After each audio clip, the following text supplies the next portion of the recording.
Hello, party people. Live from the heart of Texas, it is the 11th hour. Do you know where your reality is? Hello, and welcome to the Saturday broadcast. And tonight on the panel, I have Fizzy Pop and Noble SD. Fizzy Pop, how you doing tonight? I'm doing good. How are you? I got some manned animals for tonight.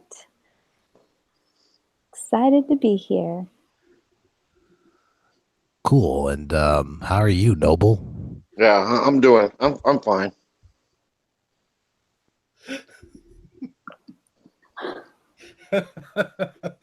No, really, guys, that was pretty good. I like that. How did you guys like that opening? Armor Up said this is just a bit creepy. It was kind of weird, but it was fun.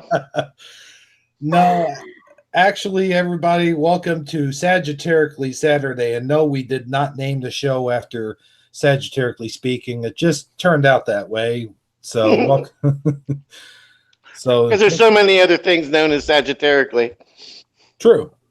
Very true. Like, I could name a few, but I can't think of any right now. So anyway, seriously though, how are you guys doing tonight?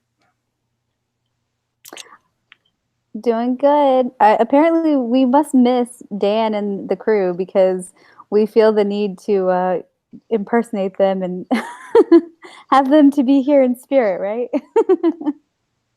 Well, they say imitation is the best form of flattery, right? Definitely. That's what I've always heard.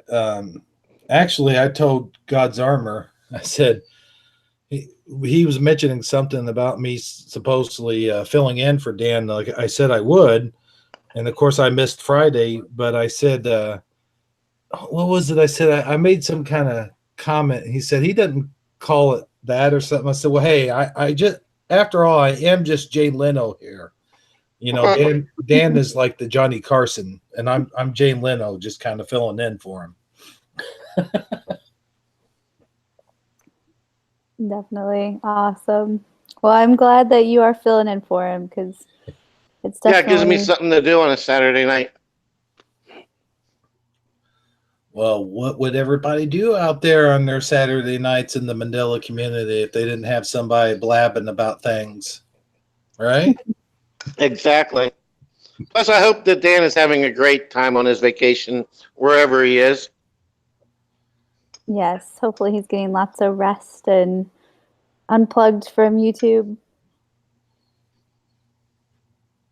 Yeah, hopefully getting lost a lot of rest and comes back bright eyed and bushy tailed, and uh, we hope the best for him. And maybe when he does his first broadcast back, he won't be as late. I don't know. You know, I thought about maybe I should have been 15 minutes late to complete the whole illusion. Oh, we'll have to remember that for next time. No, but so what do we have for tonight, Sagittarically Speaking, or Jesus is Calling? What are your guys' thoughts? What are we going to do tonight? I don't really have anything pressing. Um, just kind of take it as it comes, I guess. Yeah, I didn't have anything in particular on my plate to talk about either. Well, I'm sure we can find something. I was thinking about just keeping it light tonight, just as sort of a last day of school kind of thing, because I'm going to be gone for 2 weeks after well, not after this broadcast, because I'm doing the Shifty Sunday broadcast, which I hope you're going to join me on that one as well, Sagittarically Speaking. And Jesus is Calling, you can as well, but I'm sure you didn't want to do 3 broadcasts in a row, so that's why I didn't ask you. Yeah, nope, gotta spend some time with the husband and get some extra sleep in because this is I usually stay up a little bit late want to do these shows.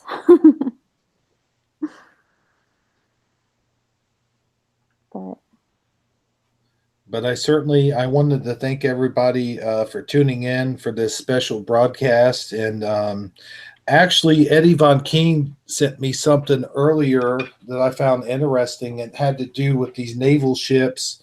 These guys were tracking UFOs, and it seems as though the government denied all of their findings. Of course, I mean, you should have known that was going to happen.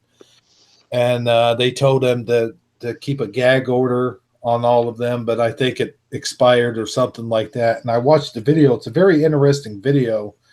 I'll have to, maybe he'll mention something down in the comments. Oops, sorry about that. But maybe Sagiterically, do you know anything about this UFO thing? No, it's the first I've heard of it. Okay. Well, should we do a shout out real quick since we've got some people watching? Sure. Okay, I'll go ahead and do that real quick, unless you want to. I can't see the chat, or I would. Okay, well, we have Eddie Von King, the Bearded Rhino, Armor Up, all these people with wrenches, by the way. The Truth Will Set You Free without a wrench. I'll have to get her one someday.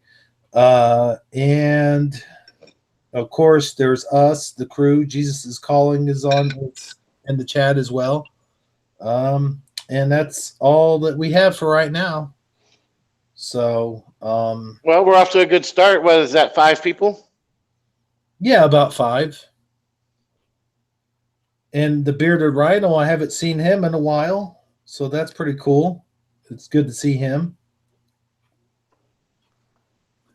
Armor Up says, "Yay, I got a shout out."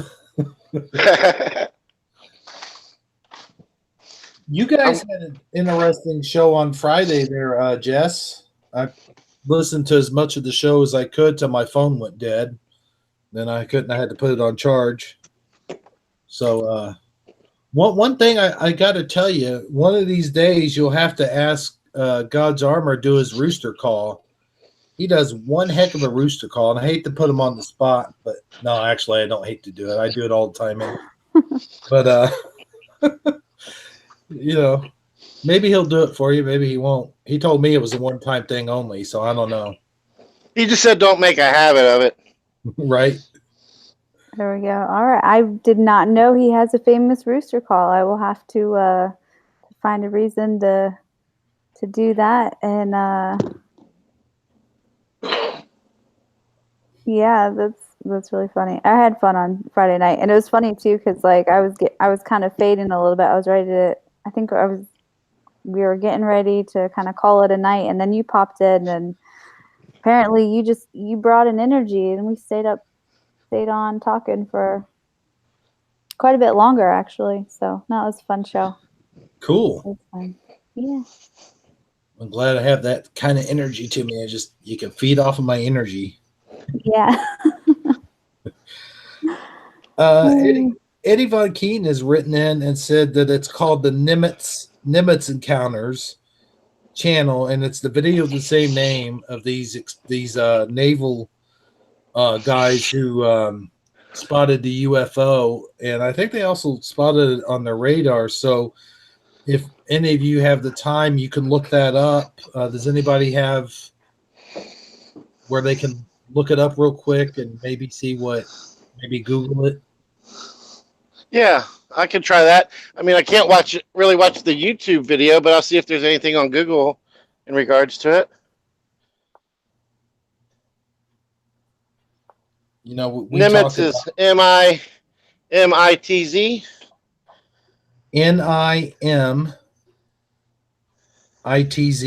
Yeah. Okay. Yeah, keep talking. I'll do a quick Google search. You know, we don't too often talk about UFOs or extraterrestrials.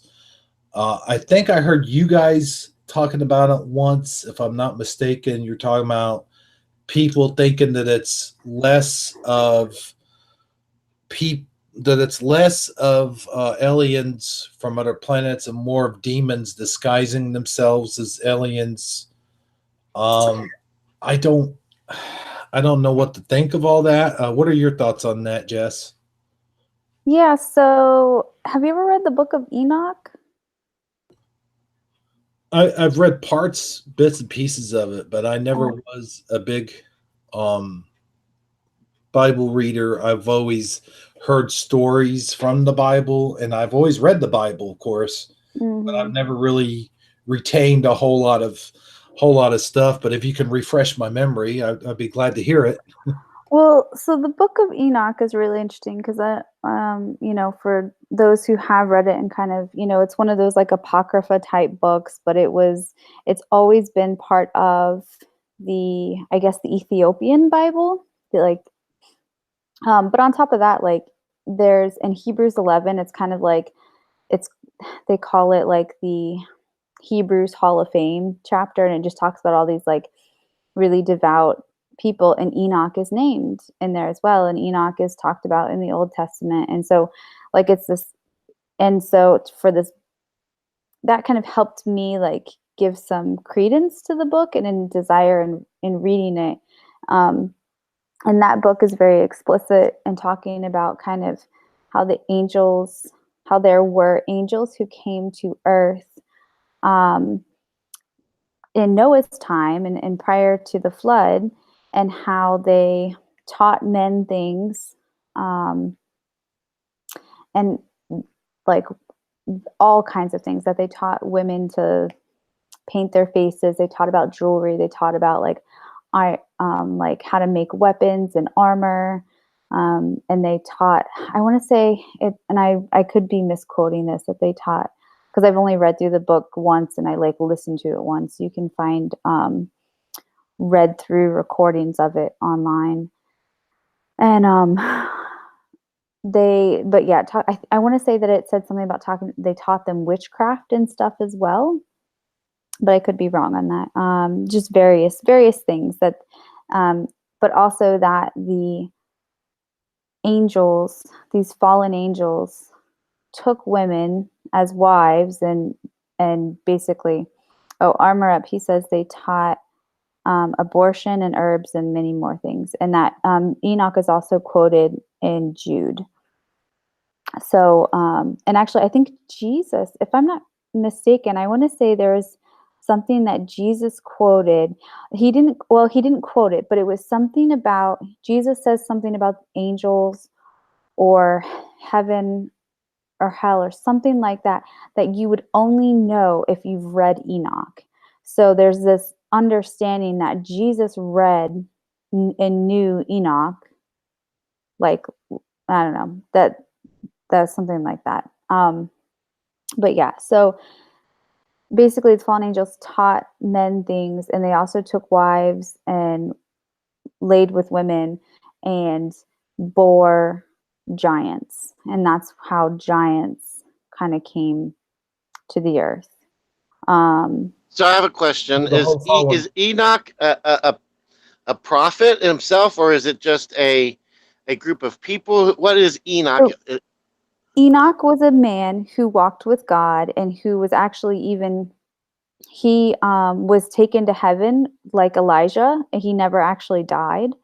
Um, and so there's a lot of people there are some people who I've heard speculate that like the two witnesses are actually Elijah and Enoch, maybe not Elijah and Moses, but that's a whole nother, the two witnesses in Revelations, but that's just obviously just conjecture. Um, but yes, he was a man. He was, I want to say the grandfather or he was the great grandfather maybe of Noah. I think it went Enoch, Methuselah, Lamech, Noah. So this is a man who walked from the, like, who walked with Adam, even because Adam didn't die for 900 years. And I want to say, I can't remember who was, it might have been Methuselah. I don't know. Anyway, I can't even remember whose life was when Adam died, but really interesting stuff. Anyway, if you want to And study it, but the whole, if I'm not mistaken, the Enoch scrolls or whatever, they were lost for a while and they were found in the mid 90s. Is that correct? I'm not 100% about that. From my understanding, that the Book of Enoch has always, like continuously been in the book of the Bible of Ethiopia, the Ethiopian. It's like a Christian denomination. I want to say it's like something Orthodox, Ethiopian Orthodox Church Bible. Yeah, I think I'm actually getting it confused with the I was something getting different. that. Yeah. I was getting that confused with the fallen angels. Was that about the fallen angels story that they bred with earthly women and Mhm. giants? Yes. Yeah, that's the Book of Enoch. And so you might, maybe Sagittarically speaking, you're thinking of like the Dead Sea Scrolls that was found, I think Yeah, that's maybe. what I was thinking of. Mm, And they're two totally different things, correct? correct. I don't know. The Book of Enoch may have been in with the Dead Sea Scrolls, but the Dead Sea Scrolls was just a huge find of various of the Torah and other scrolls and stuff like that. And I haven't studied up on this stuff. Like I just know from what I've known and read here and there.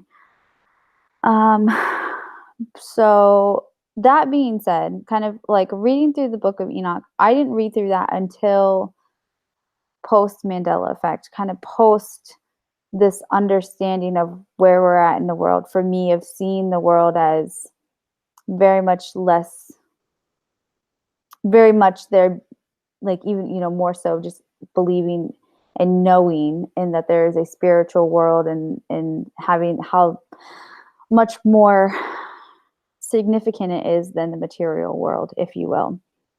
And so I've had spiritual experiences prior to the Mandela effect anyway, and I'd always believed in like kind of angels and evil presence or spirits type thing, that like I've always kind of been in that realm. But one of the things for me, a huge Mandela effect for me, was the moon landings. And I only remember there, in my reality, there was only ever one moon landing. And so for and on top of that, like all of the other things that happened with the space changes and the stars and the sun and the moon, it really just made me question everything about outer space, to the point where I don't know what is out there, and I'm okay with not knowing, and I'm okay with trusting God and trusting the Bible.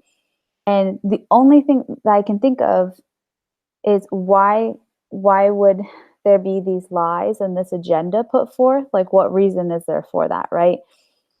The only thing I can think of is to, aside from making us feel insignificant, but it's um, to put out this idea that UFOs are real. So, because the thing is, if space is not real, if we can't go to the moon, then there's no such thing as UFOs. So, like, to me, like, I'm just like, to me, like, all the UFO stuff, I don't believe it.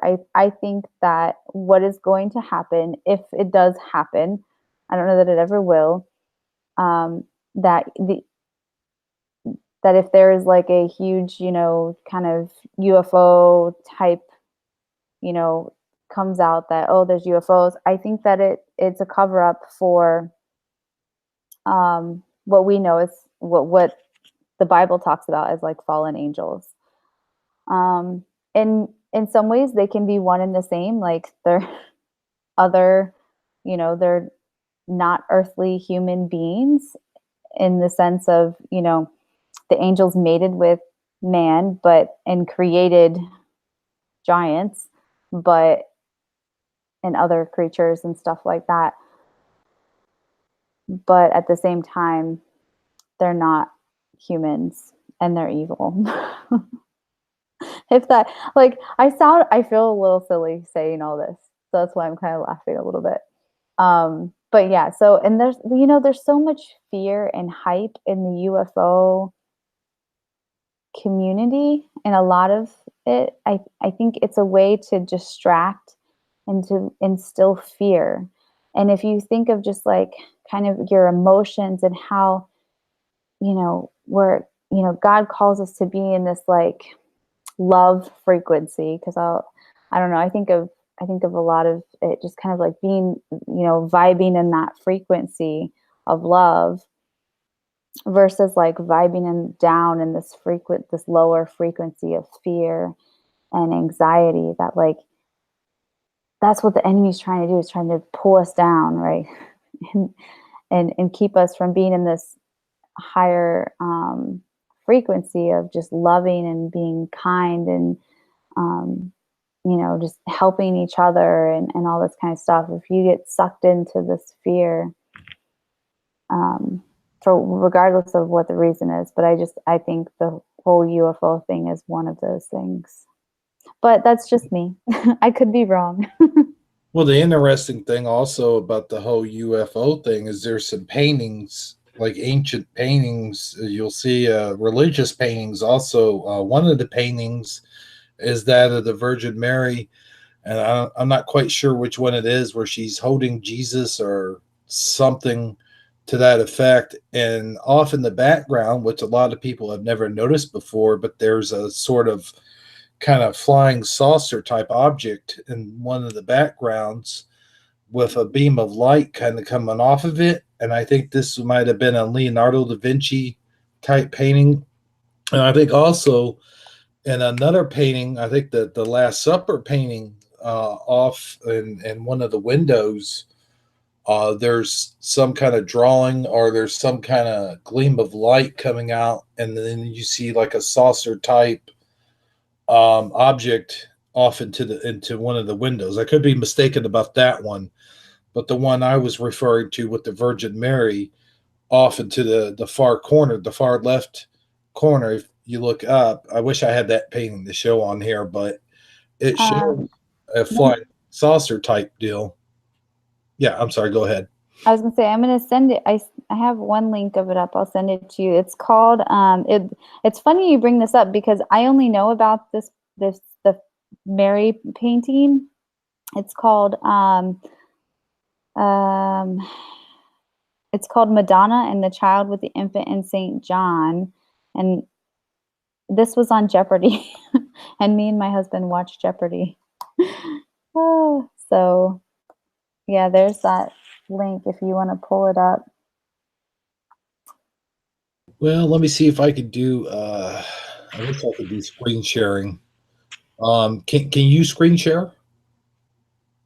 Maybe. I've never done it before. In theory, sure.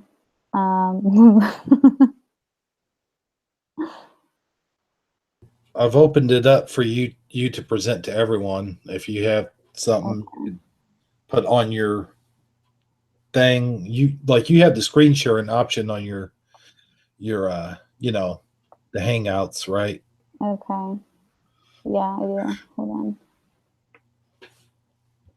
on. Features not supported in audio only mode.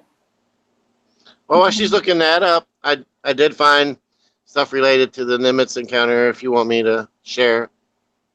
Sure, go ahead. Okay, so apparently the incident occurred back in 2004. There was a radar visual encounter with an unidentified flying object by U.S. fighter pilots of the Nimitz Carrier Strike Group. In December of 2017, the infrared footage of the encounter was released to the public. The encounter also included an engagement with the UFO by the commander of the squadron and the VFA-41. A 2015 account of the incident on fightersweep.com interviews with one of the pilots, and subsequent news reports described the sighting of an individual unidentified flying object by 6 Super Hornet fighter jets over the Pacific Ocean back in November of 2004. And this was approximately just 100 miles off the coast of San Diego where this occurred. So it was real close to home. That's interesting. And of course, you have your skeptics out there, and they call into question the veracity of the pilot's accounts, pointing out that the sighting could be explained by equipment malfunction or human error. Um, However, I seriously doubt that 6 Navy fighter pilots are all going to have, aren't well trained enough to know the difference between an actual, um, you know, they're going to be well experienced enough to know the difference between something that is kind of out of this world versus something that is of this world, you would think, correct?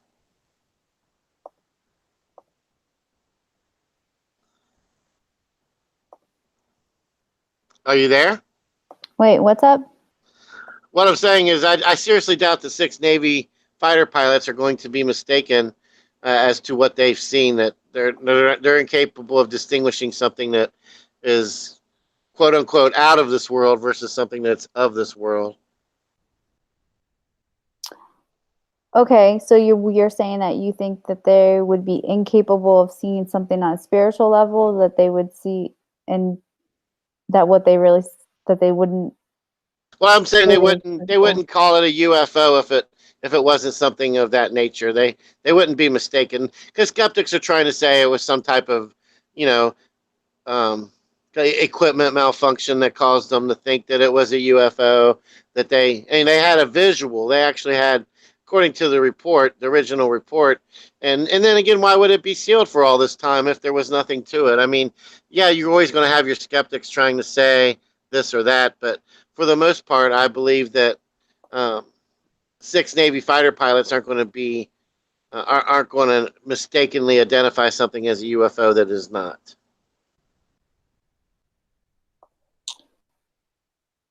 No, I think you're right. They're not going to mistakenly. Um, it obviously was something showing up on their radar. I mean, the hard thing to understand about radar though is it's not cut and dry like as people say. But I think I did very briefly pull up that the Nimitz encounters, and it said something that the things that they viewed on the screen moved at an extremely fast rate, which it's not like they're just mistaking like birds or something or And on they their actually radar. caught a visual. They actually had visual, like their actual eyes were on the target at certain point in this encounter. It wasn't strictly equipment based. Okay. So yeah, so obviously they saw something. Um and no, they wouldn't just make that up. I think the question and the things that I've heard too from other people is the idea that, oh, like especially with like for example the chemtrails and stuff like that like I've talked with other military friends and stuff about that type stuff, and and just about just not just the chemtrails, but seeing like contrails and not actually seeing a plane. So the next question becomes, especially when you live around a military base, what, is there equipment that's being tested or some type of, are there other types of like planes or even missiles being tested that are not known to the public? And therefore, if they're not known to the public, they're not known to the wider general military community, right? So Correct. like, Yeah, you're going to always have a mixed bag there. I mean, you're going to have some sightings they can, you know, and that's what keeps the mystery going. I mean, honestly, I mean, you're going to have ones that can be legitimized as being quote unquote weather balloons or some type of new military technology that's being tested, or your standard um, um, ranch sighting over the in Colorado or Nevada, where three close encounters of the third kind actually do occur. So it's one of those things where every account, is stands on its own as under a certain level of scrutiny until it's proven otherwise. Right. Right. And so, yeah, there's definitely that possibility. But I guess just for me personally, it's just like all the things that like I saw with just outer space and all the lies with that, it really just made me ask the question, okay, what is the agenda? What is the benefit of making up all these lies and selling these lies that we've been to the moon and that we've been to outer space, and because there's, to me, like, there's just so much lies. So what is the agenda in that? And that's, like I said, I could be wrong, but for me, it's just that the UFO thing is just part of that lie. And so they let people think what they want to think. They put out these things, and why, if it was, I don't know. Well, I mean, really, honestly, I think what you're trying to say is the easiest way to delegitimize something, like the quote unquote phrase that's popular now is fake news, but put some real, if there's some real news, well, the best way to make this real news not seem so real is let's just throw in some fake news. And so you got, a truth mixed in with a lie, mixed in with the truth, mixed in with the lie, to the point where like you said earlier, question everything.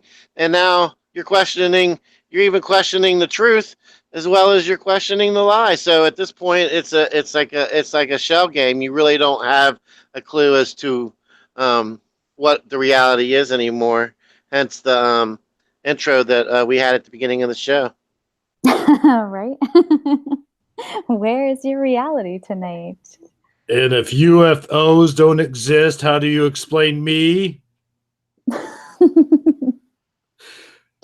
Sorry, guys.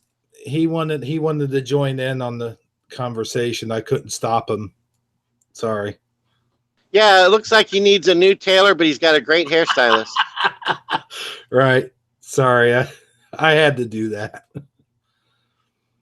But no, let's get back to being serious. All right. What's wrong with his tailor, by the way? Well, it just doesn't seem as form-fitting as it ought to be. Oh, okay.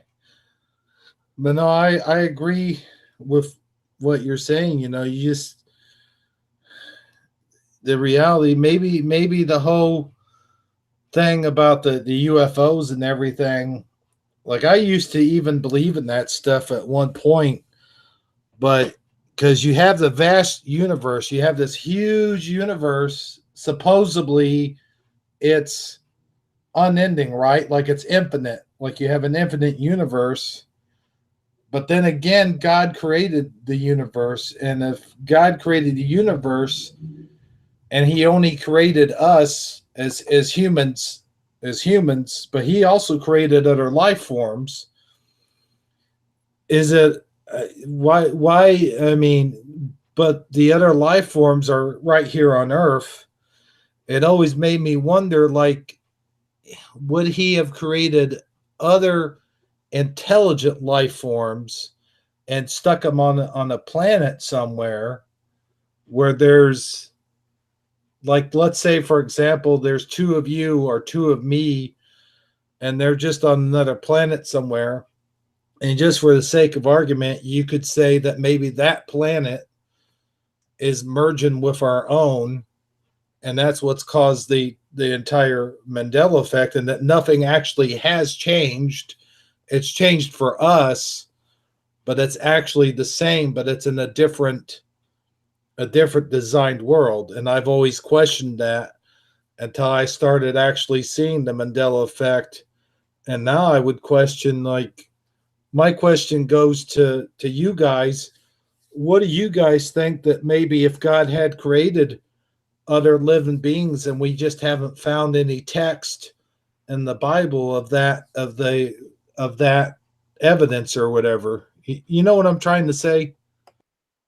Yeah, I'm saying you just made my brain hurt. Um, but no, I understand what you're trying to say. It's one of those things. I mean, where, how do I put it? You can it makes for it makes for interesting imaginations. I mean, um, uh, reality is conscious based. I mean, we all agree on that. I would hope so, that our most, for the most part, the reality that we all share is strongly based off of our conscious awareness. So, with that being said, Mandela effects seem to be some type of, for lack of a better word, a ripple, or like you, the name of our show tomorrow, shift, a shift in that reality where we remember something strongly, and our consciously strongly believe, not just our memory, but our conscious strongly believes that it was something different. That we were used to, the way that we experienced it, the way that we remember it, and just the way that it resonates with us as a person. Something feels off the norm, or different than the way that it should be, based on the way it used to feel, see, or be remembered. And I think that, if you want to go with the religious, God, God point of view, on that,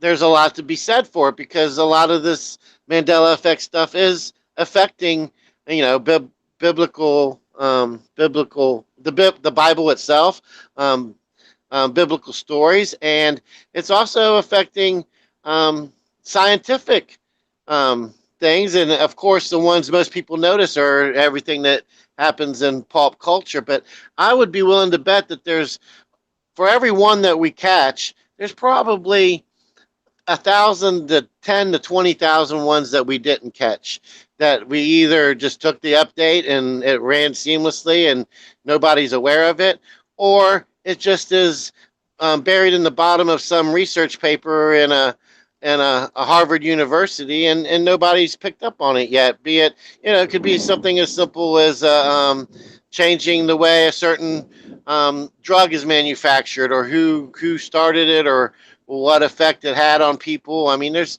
so many different possibilities that it's actually mind-boggling for you to even try to wrap your head around. So, I mean, we could probably do shows from here to infinity about, what the cause is, what the root is, and what the point is. But I don't know that we're ever really going to figure it out until the time is right for that to happen. Be nice if we could do shows from here to eternity, because what else would we have to do? I know, right? Whoa, whoa. Okay, there it is. There's that photograph I was talking about. You might want to make that picture big though, because you're sharing the whole you're sharing all of us. Oh boy. Yeah, there we go. Make your box large. There you go. Now, do you guys see? You can't really see it in that picture. Oh crap. Hold on, guys. Let me mute myself. I'll let you guys talk it over for a second.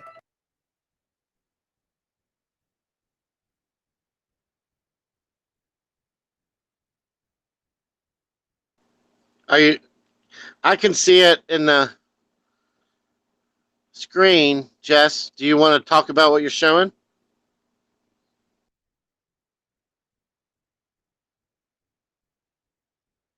You're on mute, by the way.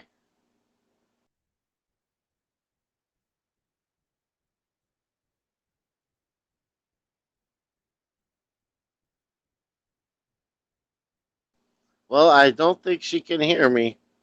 So, with that being said, I'm going to. There I am. I'm back. Okay. All right. Sorry, I didn't realize I was on mute. Okay, yeah, so this is the painting that um, Hebrew was talking about earlier. And so if you go up here to the top corner, right there is the the UFO that, and there's close-ups of it, which I can pull up in a minute too. But there's also some stuff over here, which I don't know, but about that. Do But you yeah, see the 6 Navy fighter planes right behind it there? what, these right here? I'm just playing. Oh. Oh, what? Yeah, the 6 Navy fighter planes. Oh, yeah. What's interesting is like there's somebody in the background right here almost looking up at this as well. I see that. And I seriously doubt that that's supposed to be a kite and they're flying it. Right. All right, there's one more. I'm going to, hold on. I'm going to do this. Sorry about that, guys. I got a call. I had to grab it. It was. I thought That's all right. You just missed the best part of the show. It's over now. Too bad. I was listening.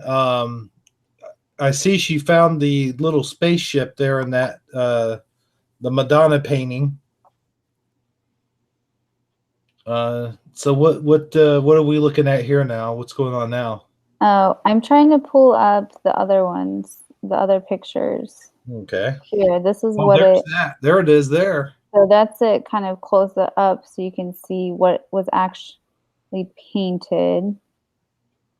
Kind of looks like a floating island. Yeah, that's really intriguing. There's a lot more detail. I mean, the original photo you shot, it just kind of looked like a blemish or a mark, but up close you can see there's a lot of detail involved there. Right. So it's, yeah, because that's the thing is like when you look at the original painting, or at least the picture of the painting, you could say, oh, well, maybe there's, it's some other type of detail that, and there's a smudge or something related to, even it could be related to the deterioration of the painting, There if we you go. will. And so when you look at it up close, it definitely has a lot of detail paint. The fact that there's gold in it, paintings, I don't want to say like all paintings, and they're, painters use colors very specifically. So the fact that it has gold in it, and makes it, when it has like the rays coming out, it just kind of gives it this like shiny, halo-y type feel, if you will. Yeah. I don't know if you saw recently, Hebrew did a color form review on his channel. Oh, But really? yeah, like what was the color form you were reviewing, Hebrew? I believe that was the Snoopy color forms. That is correct, Snoopy. Now imagine if we came out with esoteric color forms. That would be my first choice right there. That is really kind of neat, and you think about it for that time period. Yeah, this is really weird that he would just paint something just so random, just put that in there just out of randomness, something like that. It doesn't look like anything earthly. It doesn't look like the sun or the moon, or it kind of looks like a floating island, like one of those floating islands you see like on a video game or something, does it not? Yeah, and or some type of um, base, like a star base or something. Yeah, kind of And does. it's just really interesting when you think about the level of detail and thought that he obviously put in it to put it into this painting, and yet it's just, what is it? And if it wasn't for the guy, like you can see it even in this picture down at the bottom, the guy looking up at it. I mean, it was definitely meant to be noticed. And then go back to that screenshot you just had. Look in the bottom left-hand corner where you see the on her garment right there, and you're in that close-up. There's some type of rays or something that are pointing up toward it. Yeah, right there in the middle. Mm-hmm. That almost looks like a face. Look over the picture. Look at that. With the like rays coming out. Mm-hmm. You know what that reminds me of? That painting that's like of the sun, and it's got the face on it with the sort of, it's not a smiley face or anything, but it's sort of like a like the Mona Lisa was supposed to be, with just a blankless expression. Mm, It kind of looks like the sun that I see in my dreams. Remember that dream I described to you about? I come out, the sun is blurring real bright, and it looks, that's exactly what that looked like in my dream. hmm. Like there's a face on it.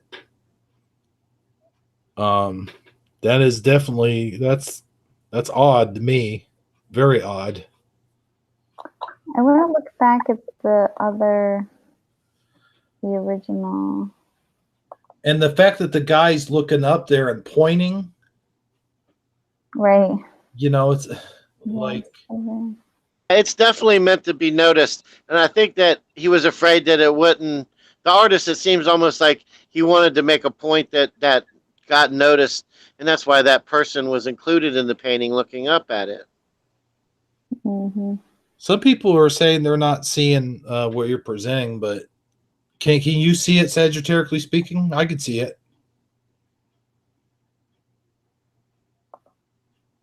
I see it in our Hangouts, but I'm not on YouTube. Oh yeah, that's true. Oh no. Hmm. I need to go ahead and mute up and uh-oh, you're showing messages there. Be Oh. careful there. Oh, it was just the chat. Oh, okay. That's weird because it says it's sharing my screen. I don't know. Can anybody go on? I mean, I can go on YouTube and see if I see it. Oh, you took me off of setting to present. Go ahead and put set me to present again. Oh, I thought I had you on. It says stop presenting. Hold on, let me, gosh darn it. So we've been talking this whole time. Nobody even knows what we're talking about. Okay, now is it showing? Let me rewind, fast forward. No, not yet. I'm watching for it. Wait a minute. Oh boy. We bombed out. Hold on. I thought I had you on there. Okay. How about there? No, not yet. Gosh darn it. What about Present to everyone. I got it set. okay, so it says I'm screen sharing and presenting to everyone. I've got it presenting to everyone. We bombed out. Oh well. Yeah, you have to click on her specific, and give her permission to share to everyone. I thought I did. Okay. I thought when you click. Oh, this is weird. Well, let's go to screen share in here. Let's see here. Start screen sharing. Now, what am I doing? Oh wait, Armor Up says now I'm sharing the right window. Oh, then let me stop mine. All right. Yeah. Now try to share. I see your icon on the screen permanently, even when you're not talking. Your avatar. Oh, okay. Jess. Do you see the Madonna picture? No, just your lighthouse icon. It says I'm screen sharing and presenting to everyone. Yeah, I've seen the lighthouse icon as well. Need to share window now. What's he mean by that?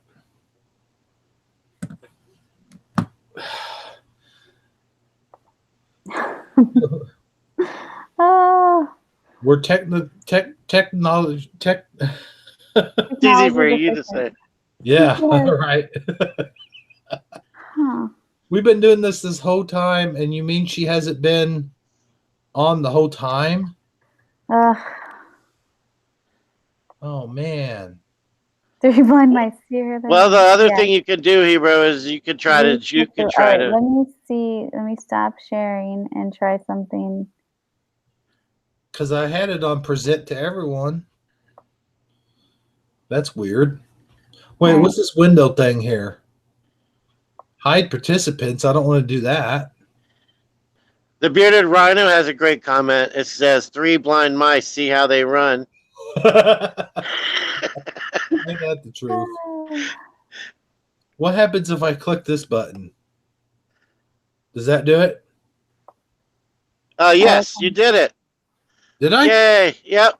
Oh, All right, okay. so now let's start all over. Like, let's start now from the beginning. what are you showing us, Jess? Could you please explain? Ah, there you go. That's what it is. That's the UFO that's in this right here.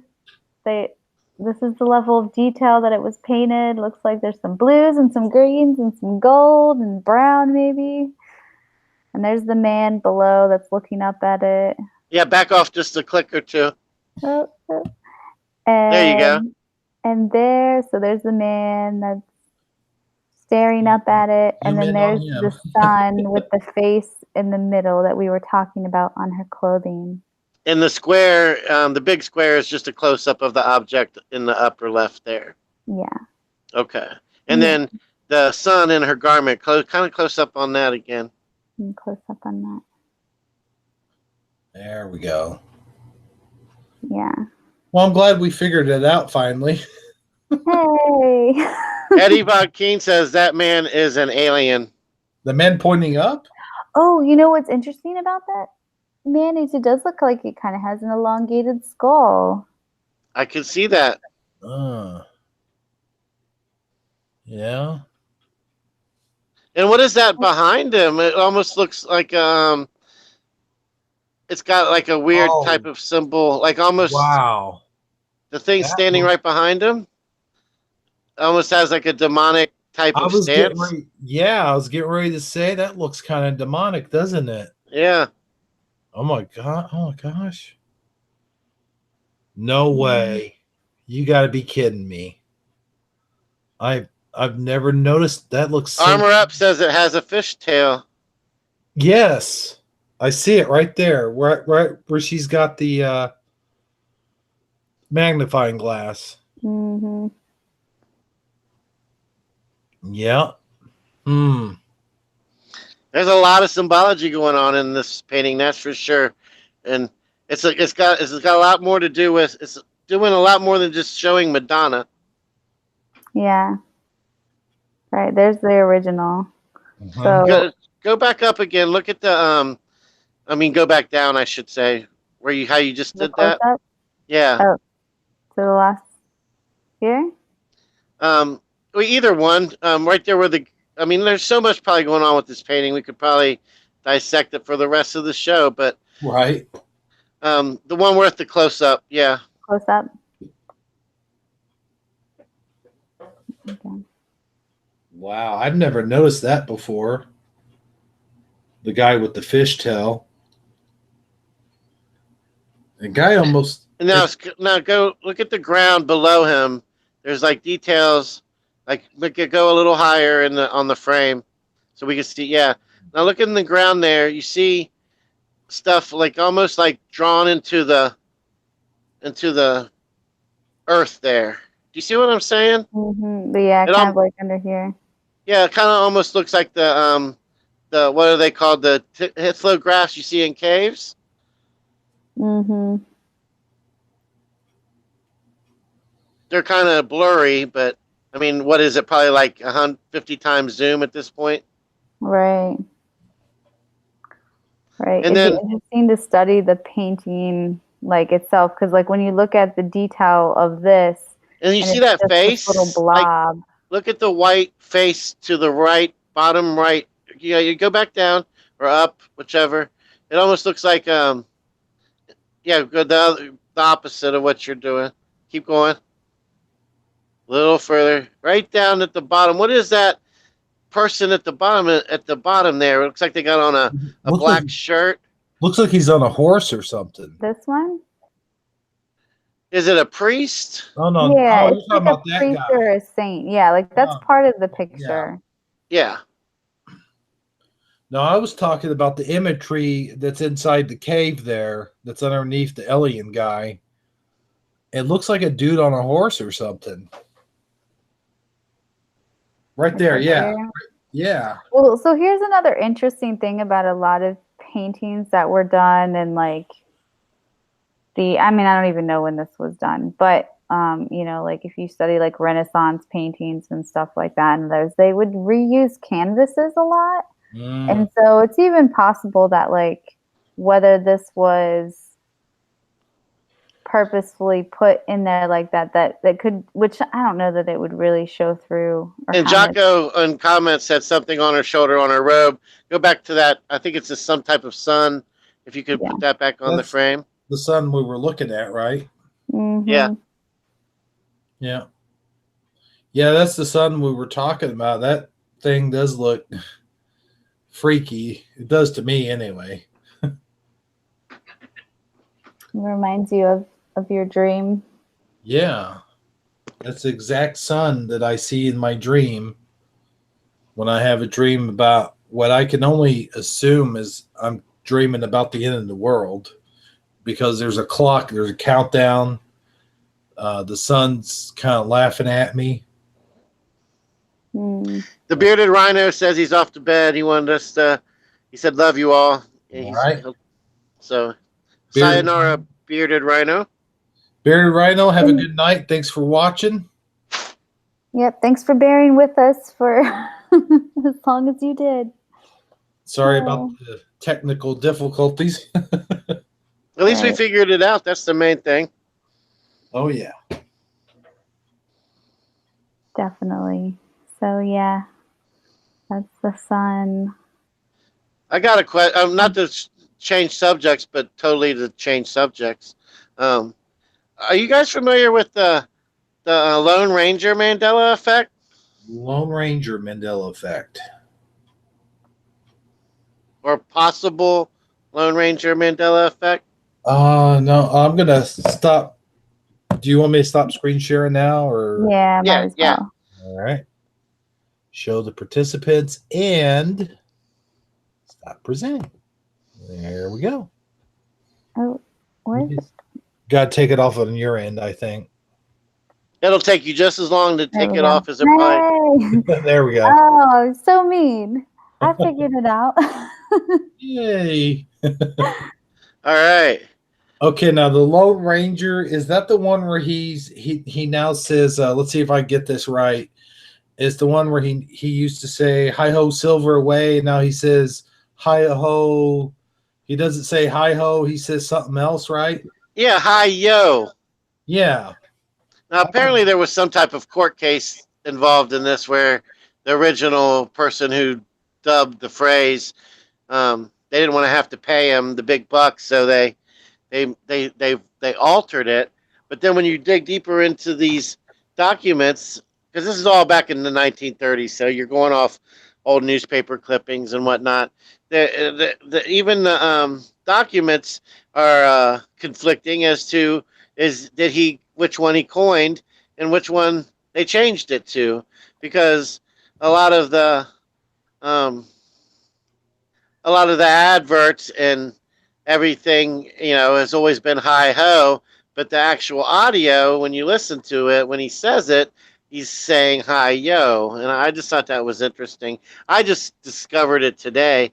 I don't know how long it's been in the Mandela community, but today was the day I became aware of it. Cool. No, I think that's been out for quite some time now. I've heard a little bit of it, but I never really researched it or checked into it. I never really was a big fan of the Lone Ranger. I used to watch it as a kid, but and I know that Batman was based off the Lone Ranger, but I don't really. Yeah, that one I couldn't really tell you much about. So I do know that it used to be, at least in my reality, it was always hi ho silver, not hi yo silver. That sounds right. like, Eddie Von Keen says he doesn't ride silver anymore. Now he rides gold. I just thought I'd point that out. well, also, what? I thought he rode cryptocurrency, but I know maybe I'm mistaken. Cryptocurrency. What? What? Now you guys are just messing with me now. Hi, yo, crypto. It just got a ring to it, don't it? It sure does. It sounds like now maybe if he was in Jersey or New York, he probably said the yo. But I don't think he said it like out in the Old West or wherever he was at. And Jocko says Tonto English translation means stupid. I don't know. I guess so. You know, it's funny to me that Johnny Depp played the remake. In the remake, he played Tonto. Yeah, that wasn't his best role, I don't believe. No, a lot of people kind of deem that as racist, but I think the character Tonto was probably considered racist in the first place. Because I don't think it was played by a Native American even back then, was it? Was he? No, it was almost done in like a Blazing Saddles type fashion, wasn't it? Yeah, I think so. Well, hey, listen, guys. I was going to have a call-in show tonight. I even put it in the description, but if you guys aren't up to it, or if nobody wants to call in, we won't do that. But I'll go ahead and open up the lines. But I want to know Yeah, first. open them up. Let's see if we can get a caller. We have an active chat room. Maybe someone will call in. Well, I'm hoping so. That's my hoping. Let me go ahead and I'll send the information to Jess. Since you don't have a laptop. Well, say the number? I could type it into the chat as you say it. Well, I guess I could do that, right? Wait, do Yep. you have the chat? Well, I'm in chat. That's why I keep reading it. I'm looking at chat now. Oh, are you? Yeah, that's how I keep telling you what everyone says. Oh, okay. All right. Well, let me go ahead and get those phone lines open, and you guys can talk about whatever you want to talk about. You want to do trivia? Yeah, I mean, it's all whatever you want to do. By the way, Say the number, Hebrews. Like vocally speak it. well, hold on. Let me get. Be patient now. Let me get the number up here. I got to get logged in. I'm logging in now. No. Let's see here. The number to call is. Remember, folks, you got to put a 1 in first. 720-835-5632. And the dang it, where's the thing at? I gotta have 720-835, and what was after that? Hold on a minute, sir. You got the 835? Yep. 5632. Now here's the problem. Oh, and the PIN number, you got the phone number? Yep, go ahead with the PIN. The PIN number is 96170. All right. 96170. So you put that in the chat, and whoever wants to call in, call it, can weigh in on our UFO discussion, or they can answer trivia questions or whatever, you know. Eddie Von Keen has the first trivia question. Here, what is the only state that requires you to have a fur bearer's license to trap mice? A what now? A fur bearer's license. Fur bears? Yeah. Like fur collection? Yeah, like FUR, like Oh, like fur. Like I guess this would have to do with like hunting or skinning animals. I have to go with Ohio. And then Armour says that Tonto was Native American actor. Oh, was he? Yeah. That's interesting.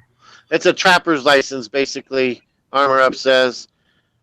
Oh, I know who this is. We got our first call in. Are you guys ready? As ready as ever be. Yeah. All right. I'm going to unmute him, and here we go. I think it's Mr. Jocko, but I could be wrong. Is this Mr. Jocko? Hello? Oh, I'm sorry. We can't hear you. Okay, you get your phone turned up? Oh, okay. You know, yeah, I know who this is. Is this The Truth Will Set You Free? This is Truth Set You Free. Ah, okay. Well, I'll tell you what. I'm gonna. Did I call the right number? Oh yeah, you sure did.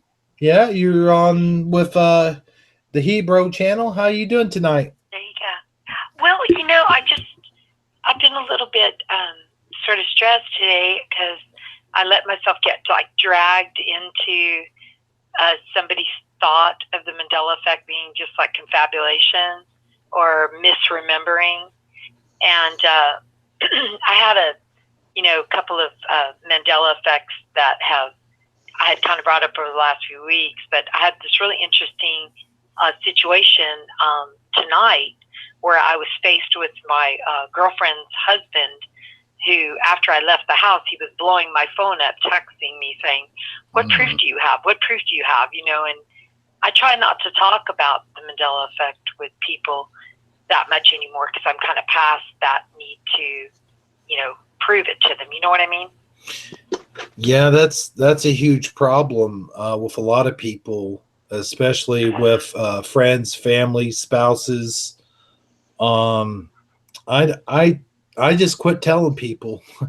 To be honest with Right. you, Well, I made a mistake. I did tonight, and it was pretty intense because he just blew my phone up all the way till about 15 minutes ago. But I was going to tell y'all, do you remember the other night somebody had on I think it was Dan's show where somebody had brought up the movie Superstar, and how when she bends down and she throws her hands up in the air into a peace sign, says Superstar. Well, my granddaughter started watching that movie, believe it or not, with me when she was like 4, and it's her favorite movie, and she's 10. And she looks just like the girl in the beginning of the movie when she jumps in the water. And so she always jokes around that she's Superstar. And so I got a video of her finally, but I can't put that online because she's in her bathing suit. She's 10 years old. Yeah. But but my granddaughter, I told her the other day at the pool, I said, it was like yesterday afternoon, I said, show me what it is to, or the day before yesterday, I said, show me what she does. And she bends down on the sidewalk and says, Superstar, puts her fingers in the peace sign. And that's exactly the pictures that I have of my granddaughter peace signing in front of the Christmas tree, with her hands up like Superstar. Because this is literally her favorite movie.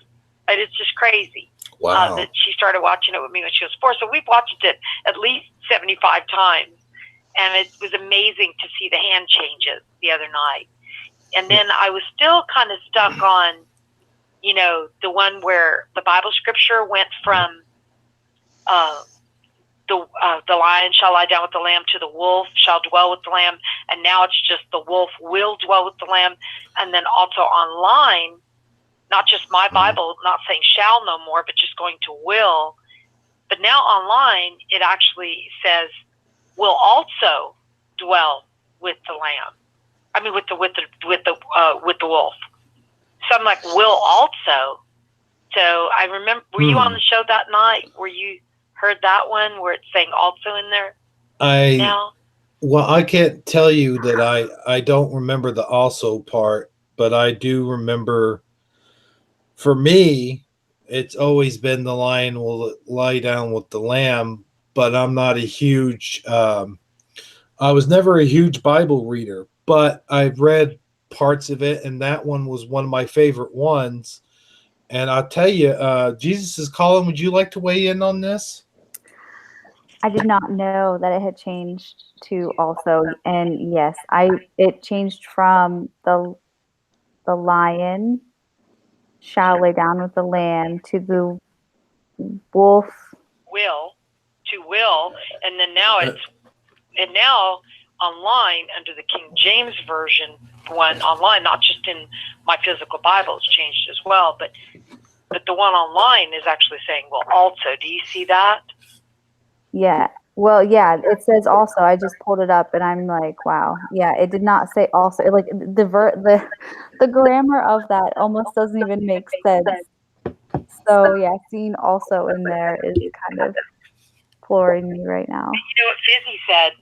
Fizzy popped the other day. She said, well, she goes, well, who else is dwelling now with this wolf? You know, The tiger? The wolf will also dwell. You know, who else now? And does it really truthfully mean that the Bible is actually telling us what's going on? Like almost like changing, you know, and that was tonight I let myself get caught up. Like I said, it's almost, I was watching this video and I don't know if anybody has seen it, but it's a Mandela Effect video called Angry Mandela Effect People, but they're not angry.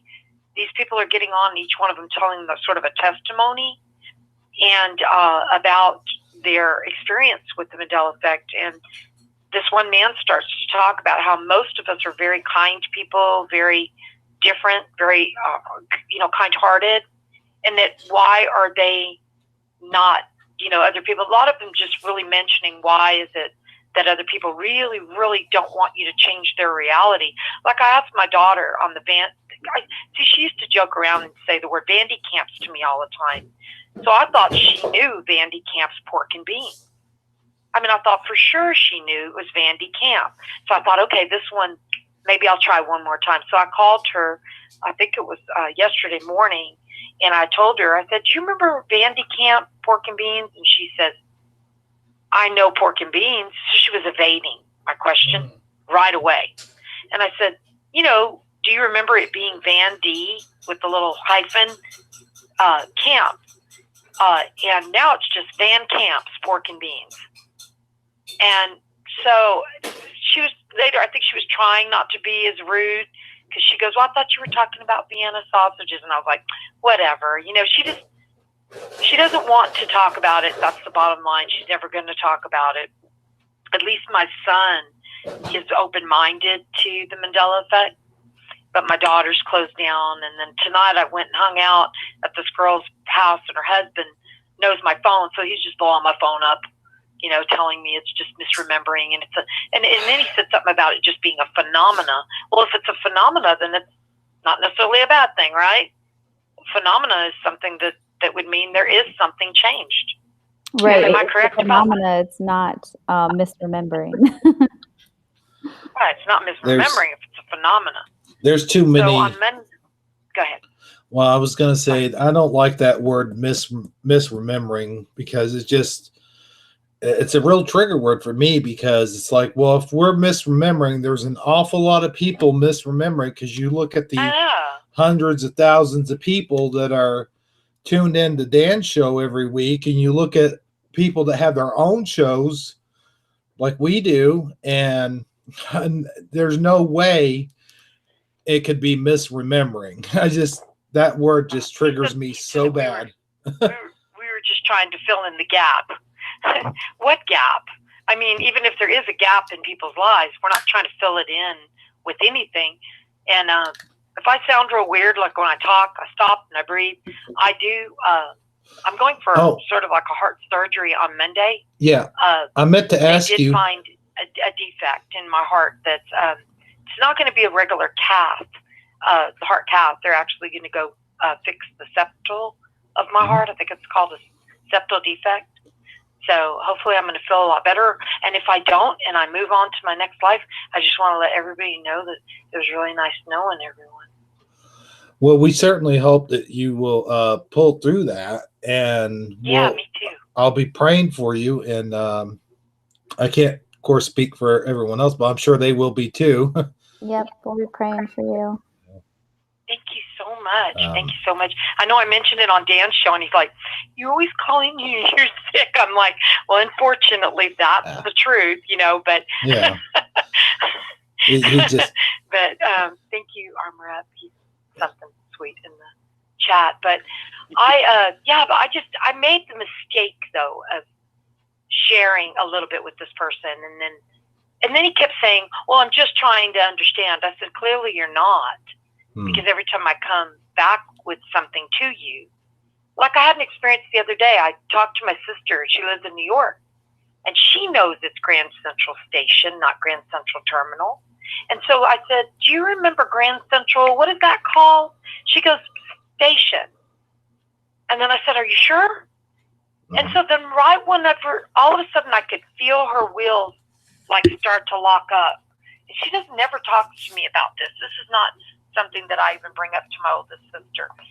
But I knew that she could feel me, that I'm into this. I guess she watches my Facebook page or something. And then she goes, I said, "No, it's always been obviously terminal. But there is, when you call there's actually a station and a terminal. But the station used to be the part with the clocks in it, because I used to live in New York." And then she goes, "Well, it's just people are misremembering. It probably was just terminal all along." And I was like, "Are you kidding me? Are you kidding me?" I felt frustrated for the first time. In regards to, is it your brother-in-law you said that is giving you such a hard time, asking you to prove it? That was my girlfriend's husband. Okay. Maybe a lot of times people, when they're first realizing or hearing about the Mandela effect, there is like a cognitive dissonance that occurs where it's hard for them to accept that the information. It's hard for their brain to even process the original reaction. So it sounds like it's having some type of it's triggered him in some way where it's affecting him. Maybe just provide him with a link, since Dan's on vacation. Provide him with a link to like Brian Staley's channel or something. He does a real good job of breaking it down, quoting all the Mandela effects, hitting home with the right ones. Maybe if he watches a couple of his videos, it'll help him make more sense of the whole thing. I heard about it for the first time for me about 3 or 4 months ago when I met him, because I've been hanging out with his wife for a while. He didn't really have, it's almost like he's trying to say, "I want to understand it," but then he keeps throwing stuff at me about misremembering, and we're all just crazy. And I'm not even going to put no more energy into it, but that's a good idea, because I was trying to think of who to send. Brian would be a good one. What a good link. I didn't know what happened to the show last night. So that's what it probably was, that Dan was on vacation. And I was like, "Where's the Freaky Friday? Where'd it go?" Yeah, good old Dan taking a vacation. And the thing is, I'll jump on here real quick, and and even if you show them that, there are some people that they're never going to get it, and it's just the way it is, and it's frustrating. And I feel your frustration too, because I have family members, and even my own wife, she doesn't believe half the stuff I say. She'll go, "No, I remember it the way it's changed and all this stuff." And there's people you're never going to convince, and they have to stumble upon it on their own. And sometimes that could be frustrating, but you know what? Sometimes what you have to do is just kind of don't, try not to worry about what other people think. And I needed another meeting with y'all, with somebody that knew, you know what I mean? I needed a refresher, because I'd forgotten what I already knew, which was to not worry about what other people thought about it. But then I got kind of like dragged into it. I just felt like I got dragged tonight. I don't know how to explain it. The truth sets you free. I do have a different perspective on it, and I'd really love to share a little bit with you about that, if you don't mind. No, go ahead. So I get that when you share with people have different reactions and that type of thing. And it is very frustrating. It's so frustrating at times, but I truly believe that we need to keep sharing and keep reaching out to people, and just try not to be phased by or sucked into when they do get angry or when they do kind of want to attack you type of thing. Or, I've had many conversations with people where they're just like, I don't understand why you're so worked up about this. And I'm like, I'm not worked up about it, but it's not just misremembering. Like, I know, that type of thing. And, they, in some ways, they want to understand and that type of thing. But I think on the other hand, like I think about my husband who was several times extremely angry. And I've just gotten to this point of like just trying to live my life and like do these shows, like even, and I don't hide it from him. I start them and before he goes to bed, and he like, I don't know what he thinks about it, but the really funny thing is like, so it's not funny, but it's been like 9 months now, and I don't talk with my husband about it anymore. But he actually pointed a Mandela effect out to me. It was like a commercial or something on TV, and they said the moon landing, and he like pointed it out, and I'm like, yeah, why didn't they say the first? Oh, that's what it was. It was it's the 50-year anniversary of the moon landing, and I'm like, well, why does it say the moon landing? Shouldn't it say the first moon landing? And like, so it was just kind of interesting that he's noticing these little things as well, and whether he believes them or not. I just think, and I know other personal testimonies of people who didn't see it at all, and then one day it just clicks. They just realize that no, this is real. This is legit. Yeah, and I heard what you said, and that does make sense, and I can see that. But I think maybe my problem is that my energy is real low. And I kind of texted him that and said, look, you want me to give you proof on text and stuff. I said, maybe after my heart procedure, I'll sit down and talk to you. But then when he was being facetious on the phone in his text, I said, look, it's clear that you really don't want to know.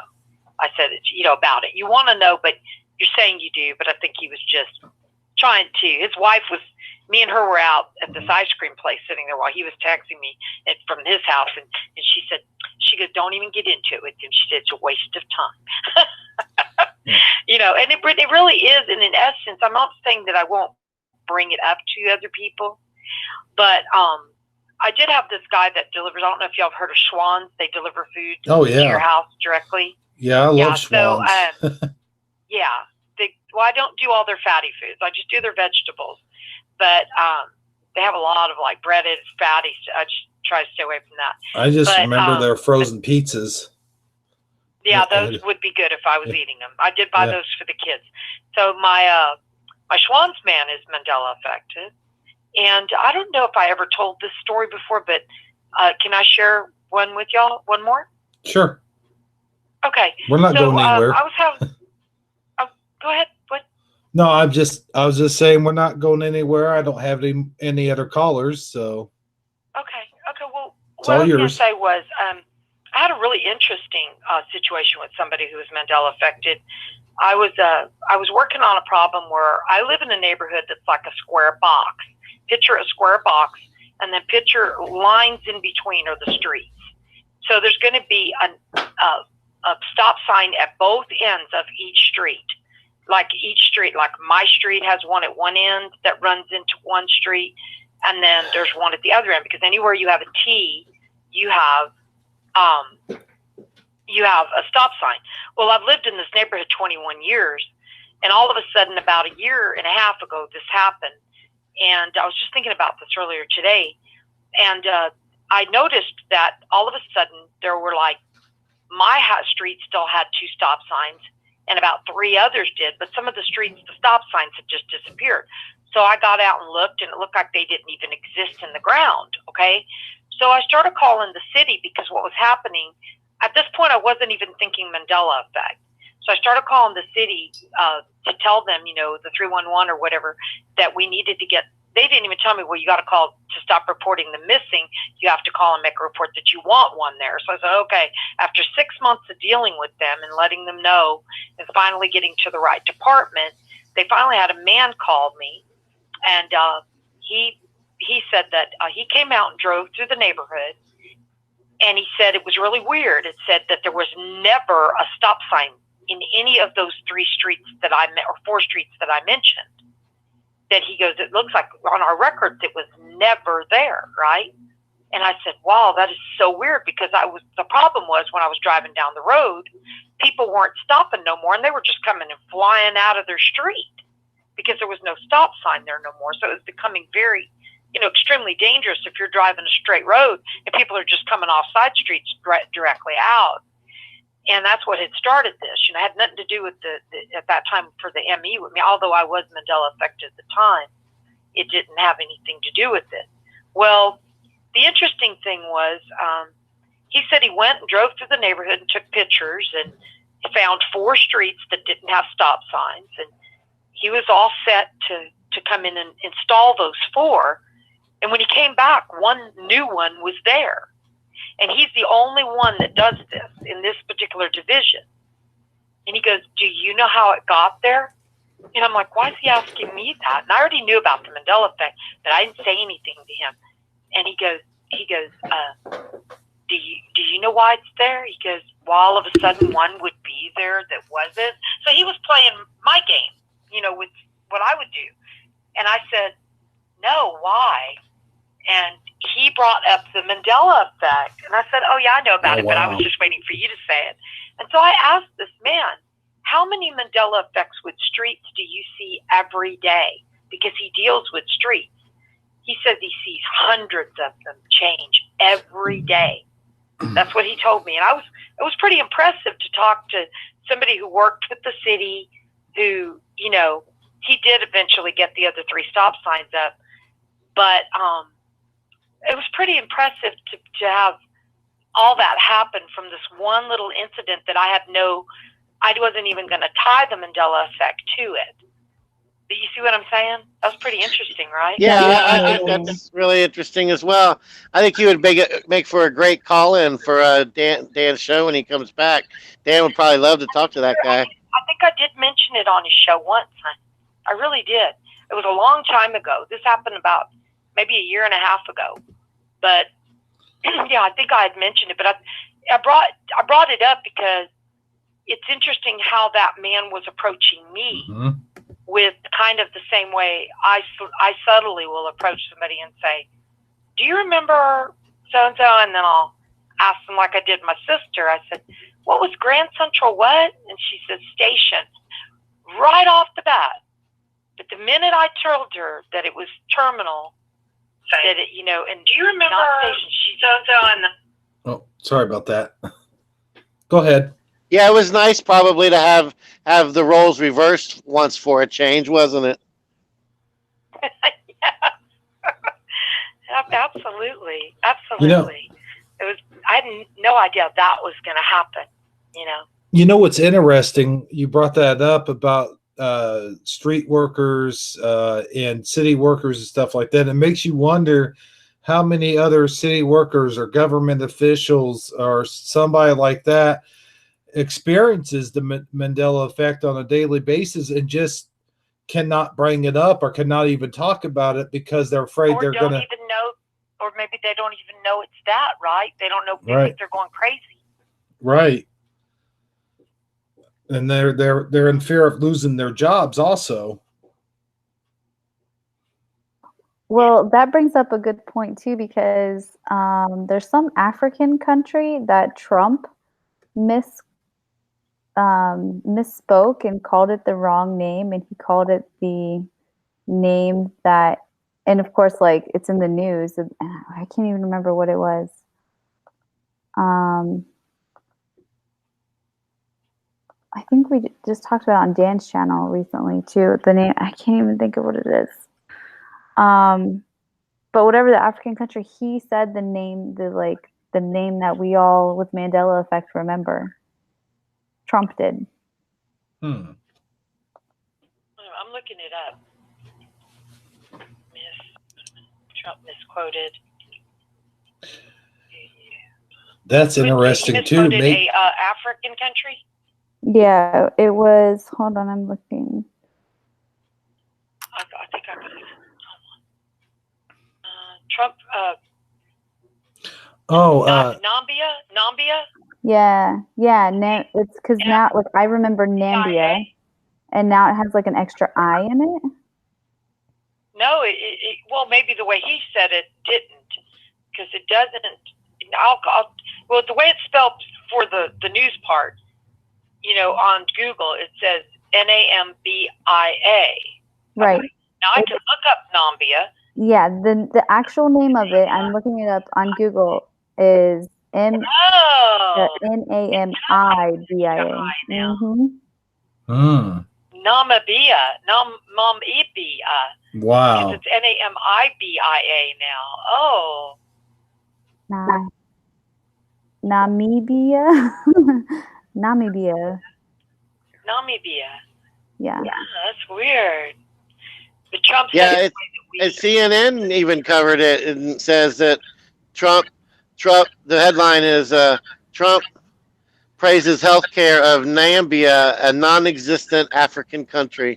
Well, he could be suffering the Mandela effect then, sounds like. well, possibly something, maybe even more. But we'll pray for President Trump. Yes. People are speculating whether he meant Zambia or Gambia instead of Namibia. Yeah, no, Armor Up spelled it the way that Trump said it, Nambia, but now it's Namibia. And that is weird, because the way that Armor Up spelled it on here is exactly the way that it should be. Nambia, right? I would think so, yeah. Yeah. Yeah, but CNN spelled it Namibia in the headline. And I'll say one more thing. Another thing that's interesting is when people say, well, or if I show one to my daughter, she says, well, how's it affecting me? Well, that's like saying it doesn't affect me if somebody doesn't have clean drinking water in another country. Eventually it will affect us, because the more disease they get, they will spread that disease our way. So we should always be concerned about what other people, if they have water or food or whatever, because it's a worldwide situation. Right. And so when my daughter said, well, it doesn't affect my life. And I'm like, okay, that's not happy for you. I mean, it doesn't, I at first I was just very excited about changes, but some changes have been harder for me, like Herb Albert being Herb Alpert. That would just, I can't even go there anymore. I can't deal. I mean, that one really got me, because my father, I have all the albums. So I took pictures of all my albums, and they all now say Herb Alpert. And I'm sure that there are people who recall it as Alpert. But that was the interesting thing, because he asked me to send proof. So I sent him my album that says Alpert on it, and he says, what's the change? I don't see a change. And then he said he looked it up on Google.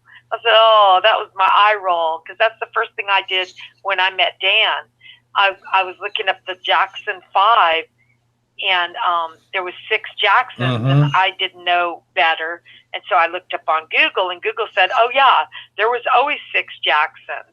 And then I wrote to Dan on this thing, and it said, and it clearly said right there, and he goes, did you get that from Google in his, where people write on your videos? I said, yes, why? And he rolled his eyes right there. So basically rolled his eyes at me in writing, and that's when I learned that Google had a lot of mistakes going on in it. I mean, I was still fresh with it. It was almost, 2.5 years ago? Time flies. Right. It really does. Merry Christmas, everybody. It's true. Yeah. Yeah, it'll be here before we know it. That's the thing, is like, how they used to have, they may still have it, like Christmas in July sales, about those. Yeah. It's like, give me a break. I'm like, oh man, they do this. It's all commercialism. They do this starting Christmas early with everything, and it's crazy how they do that. And they use it's all economy. I'm sure it'll Mhm. it'll come around for the economy eventually. Kind of Christmas actually does help build our economy. Think about how much money is spent.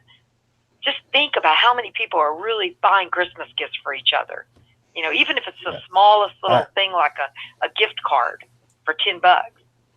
Just think about how it does help our economy, even though I don't think we should be always commercializing everything. I mean, have you ever noticed that we barely even get through Thanksgiving and we're already listening to Christmas music at Thanksgiving now? Mm-hmm. Kind of, that is, Yeah. And I think I know why this is happening. I think it's because time is moving so fast that we don't really have enough time anymore. Do you remember things used to move a lot slower? I mean, just think, we just had New Year's and now we're going into July. And so time seems to be spinning so fast that there's never even a breath to get through 1 month before I already owe my bills again. It seemed like when I was a kid, like summer lasts forever. Like it'd go on. But I don't know if that's because I was more active as a kid. Like we would always go outside and play. We didn't have any school. And the other thing is, when I was a kid, school ended sooner. Like it seemed like it ended in the closer to the beginning of May, and then we would start again in September. And now they're ending school either at the end of May, beginning of June, and they're starting school now at the earliest of August, late August, early September now. Yeah, isn't it weird? I've seen it change all over the place because I used to start when I was young. We started at the beginning of September, and then it seemed to spring back to sort of August. Yeah. And now it's back to August again for I think each school is different in some ways, but I know what you're talking about. It's just everything is so fast. And do you remember also like spring break would start close towards the beginning of, it would start in Easter for me anyway. It would start in Easter, and then it would then, why is Google services on here? It would start in Easter, and then it seemed like it would go on till about around towards the end of the month, the end of April or something like that. We got a comment from Google Services. They wanted to say hello in the chat room. Google Services. I need to mute. Hold on. I'm going to mute you, caller from Roswell, just for 1 second. Just one for one, and then I'll say bye and let them, finish what you were saying, though. There we go. Okay, they're muted up. Go ahead and finish what you wanted to say.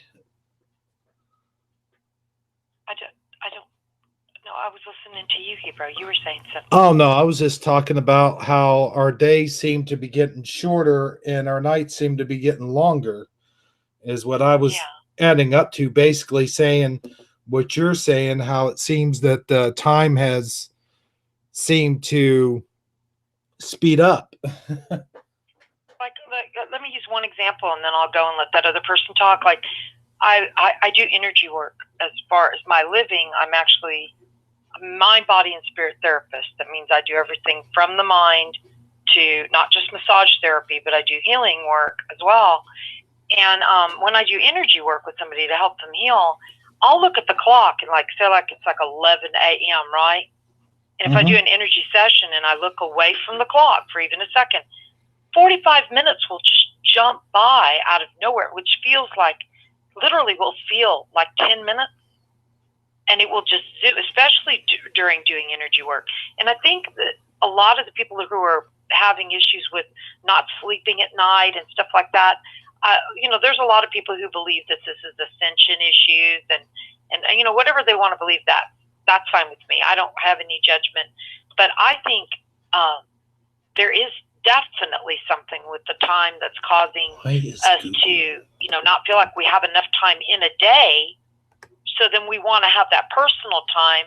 So we tend to not go to sleep at night because there just doesn't seem like literally, you'd be like 7 at night and you look at the clock and it's 10:30.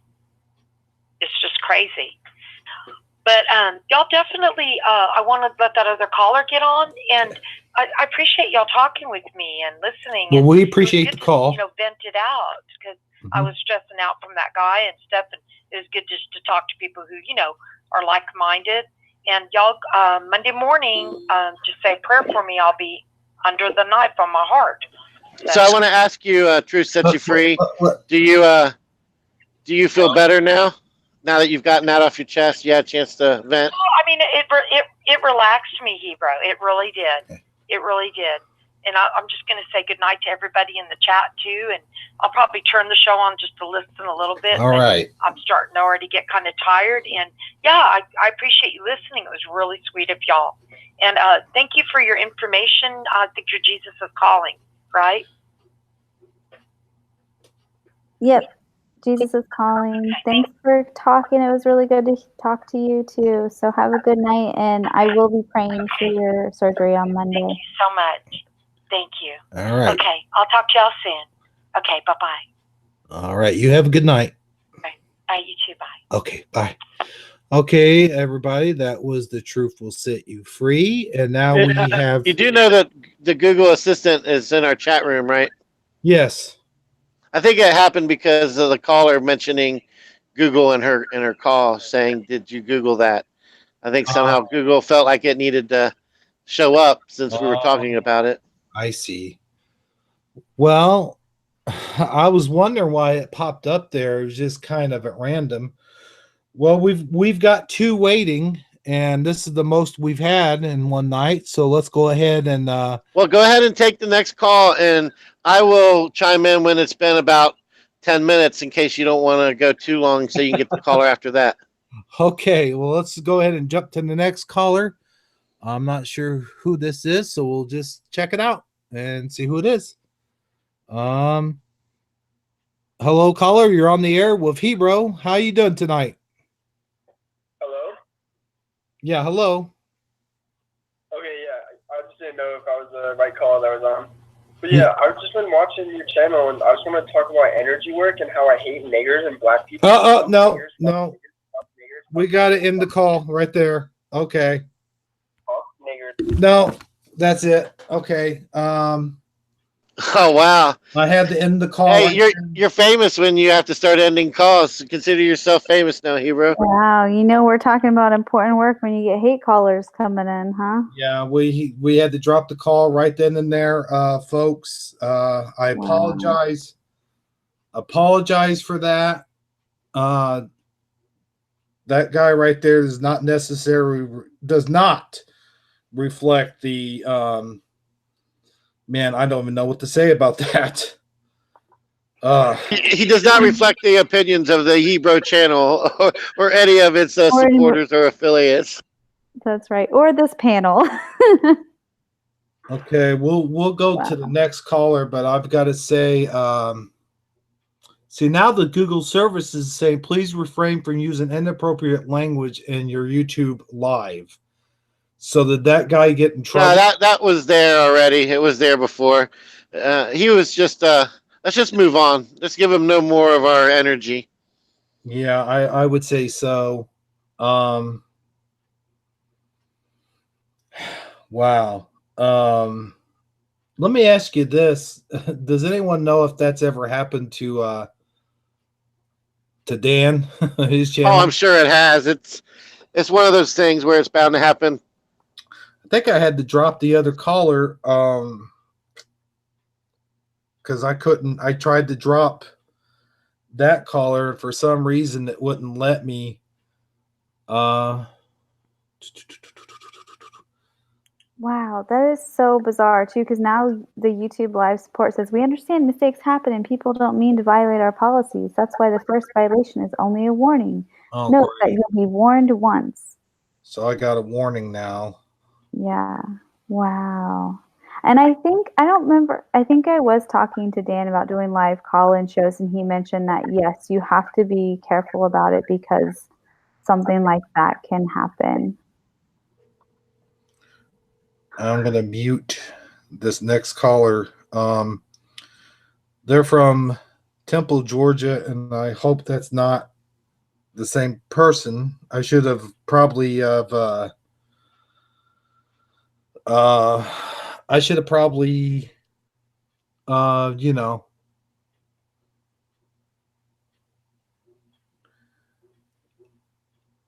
I I should know probably, you're. I don't know. I couldn't believe that happened. No, definitely, it's throwing you off. That's crazy that happened. And even King said maybe we should end the show now. Maybe just kind of end the calls for But tonight. then we let the caller win, and that's not fair to anybody. So I say, just let it just keep it moving, man. Let's not dwell on that. We're not gonna let YouTube shut us down. What I'm gonna do, we're not gonna let that one caller spoil it for the rest of us.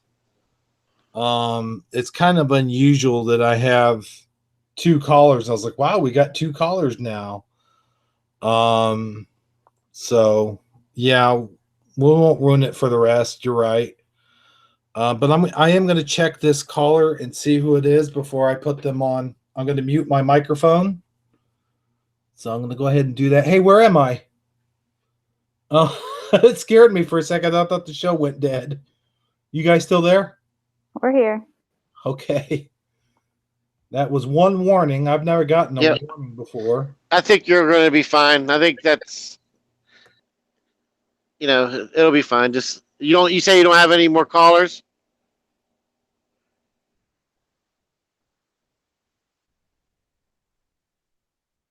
Uh-oh, where'd he go? Oh, he muted himself. It's just me here. Haha. No, but I was looking at chat, and let's see here. Message was deleted by Jaka. Okay.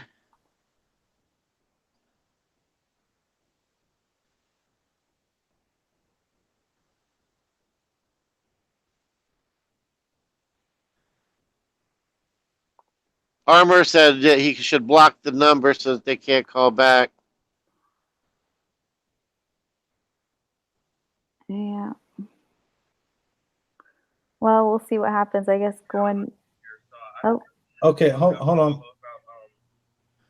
1 second. Okay, guys, I got him on the line now. I'm going to put him on. Let's hope he behaves himself, this guy.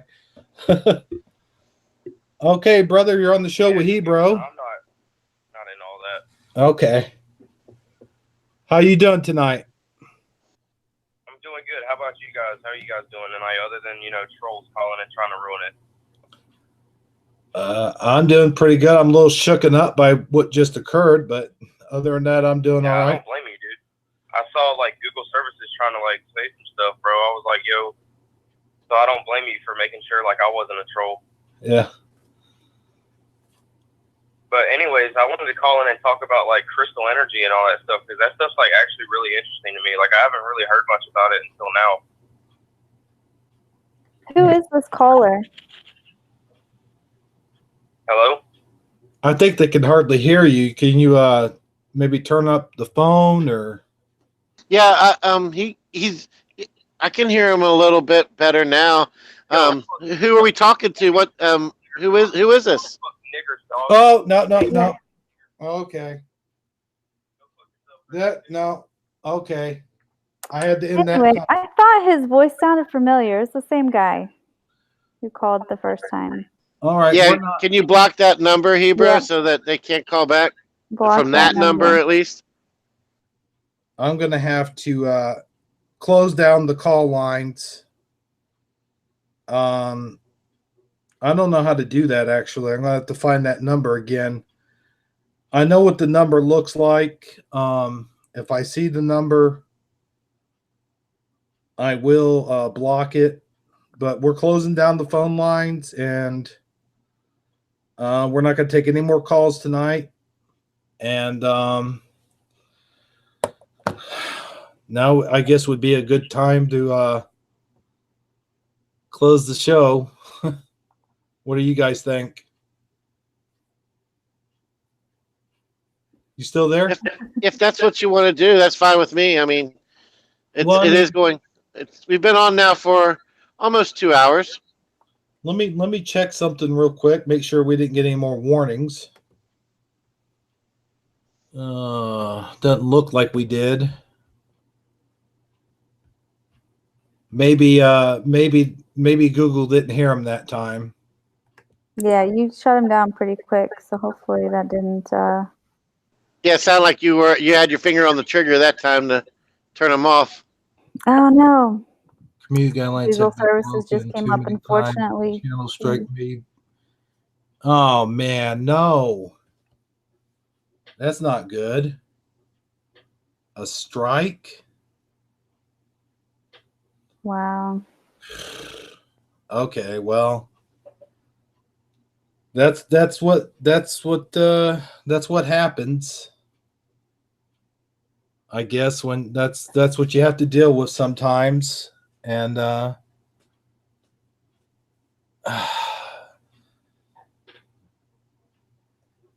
I've never seen. I don't think that's real. No, maybe not.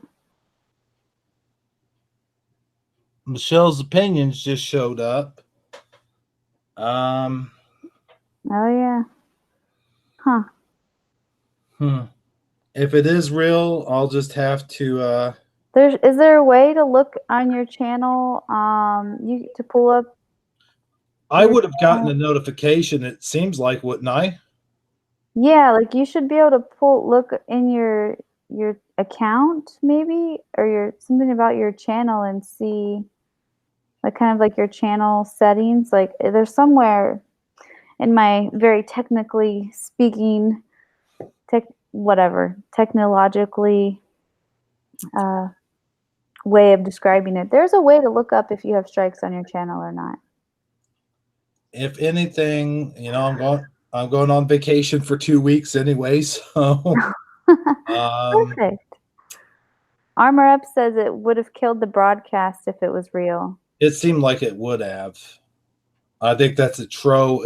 Can one of you guys with a wrench see if you can kick that guy out of here? Maybe I can do it. Let's see. Oh, remove. Let's see. Remove. There we go. Yeah.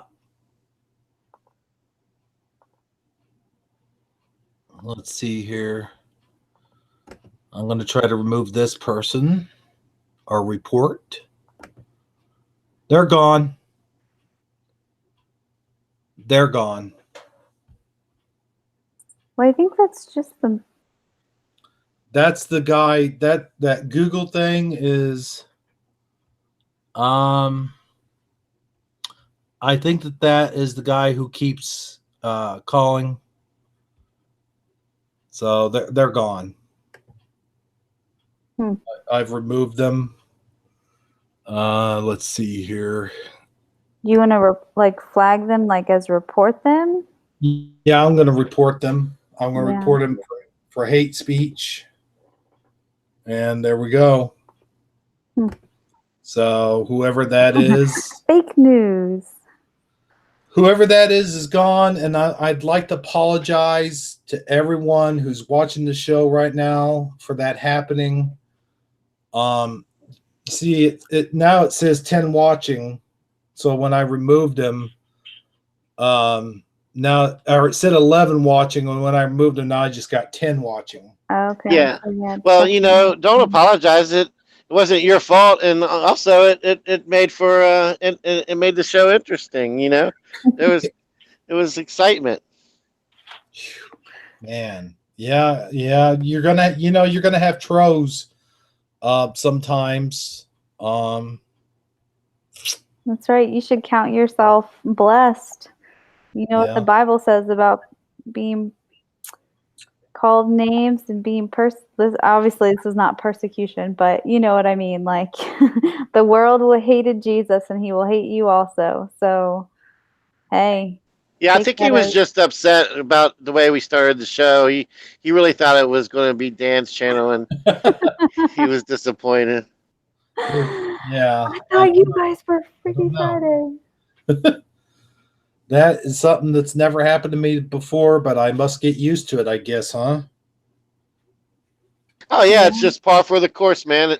It means you're moving up in the world. If I'm gonna open up the phone lines, I'm gonna get prank calls like that, and just Dan gets them all the time, I guess, right? I don't know if he gets them all the time, but I know that when I was talking to him or somebody about it, that it was definitely a possibility that it's happened before to whoever I was talking to. It might have even been Armor Up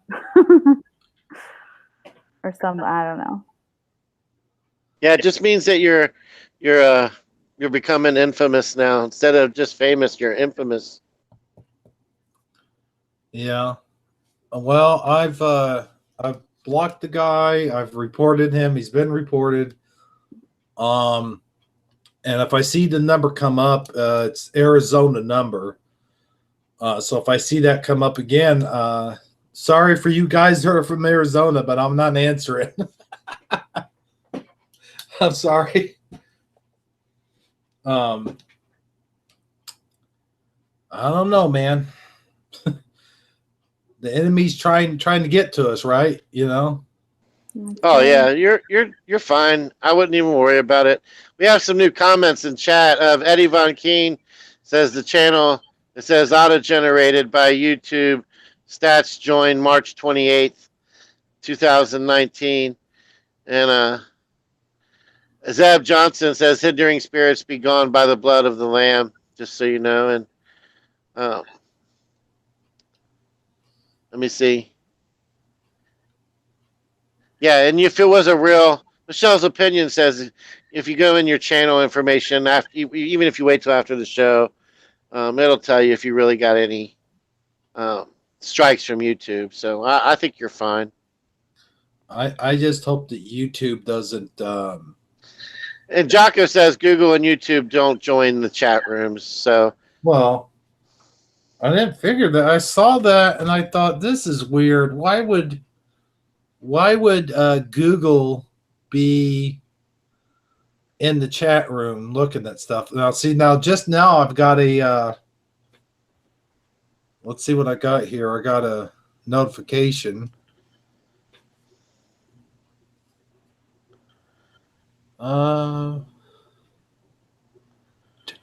Okay, it has nothing to do with what we're talking about. I'm safe.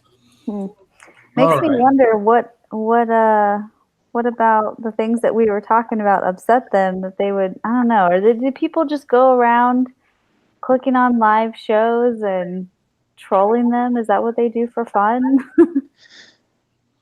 I don't yeah, know. it could even. I mean, he could even been doing his own live stream, and that was like his way of doing a prank, and for his viewers or whatever. You see what I'm saying? It's hard to say. No. I wonder. I wonder if it might have been someone we know. Who knows? I would hate to think that, but I don't know. But do you guys have anything else to put on the table? No, I don't have anything.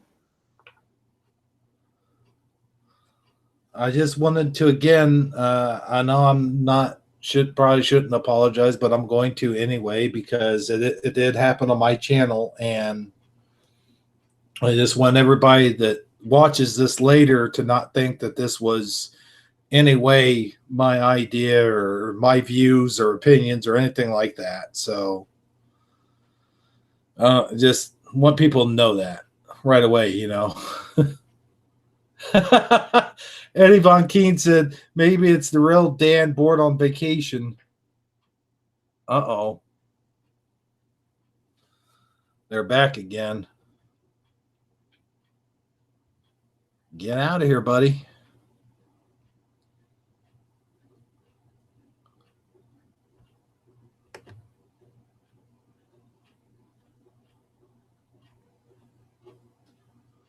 So anyway,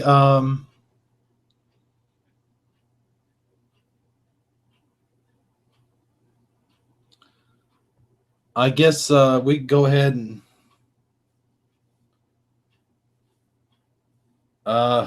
sorry guys, I'm reading some of the stuff up there. It's making me nervous. All right, so I'm going to share something with you guys while while you do that. This is just like a little inspirational story I thought I would share. I came across it earlier. Okay, so a gentleman was walking through an elephant camp, and he spotted elephants weren't being kept in cages or held by the use of chains. Um, all that was holding them back from escaping the camp was a small piece of rope tied to one of their legs. As the man gazed upon the elephants, he was completely confused as to why the elephants didn't just use their strength to break the rope and escape the camp. He could easily have done so, but instead, they didn't try to at all.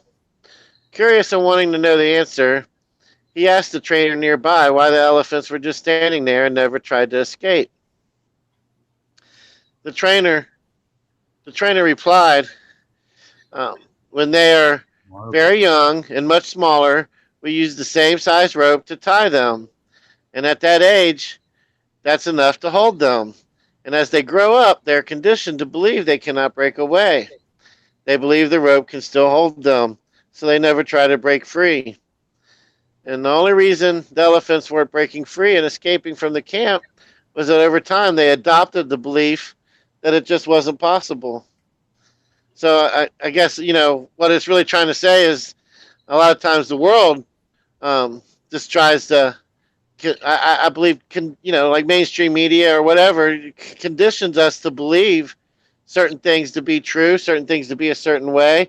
And since you just accept that as a truth growing up, being at anything from how many times we landed on the moon to whatever, you just kind of, accept that as the boundary or the reality.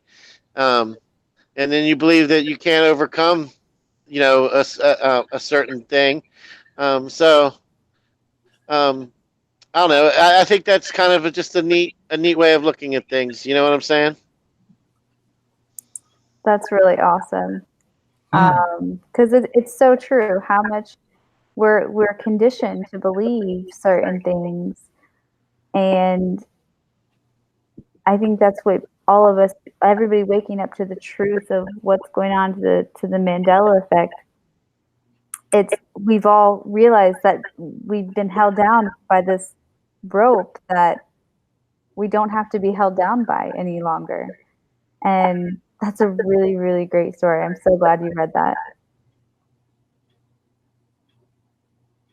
Like, Yeah. also, I wanted to mention it's so true. Like, a lot of this conditioning that we're a part of, it all started like is way back in the early 30s, 40s, and 50s. It was all I mean, it as soon as there was media, like broadcasting media, be it radio or television, that's really kind of when it all started to happen. For instance, engagement rings.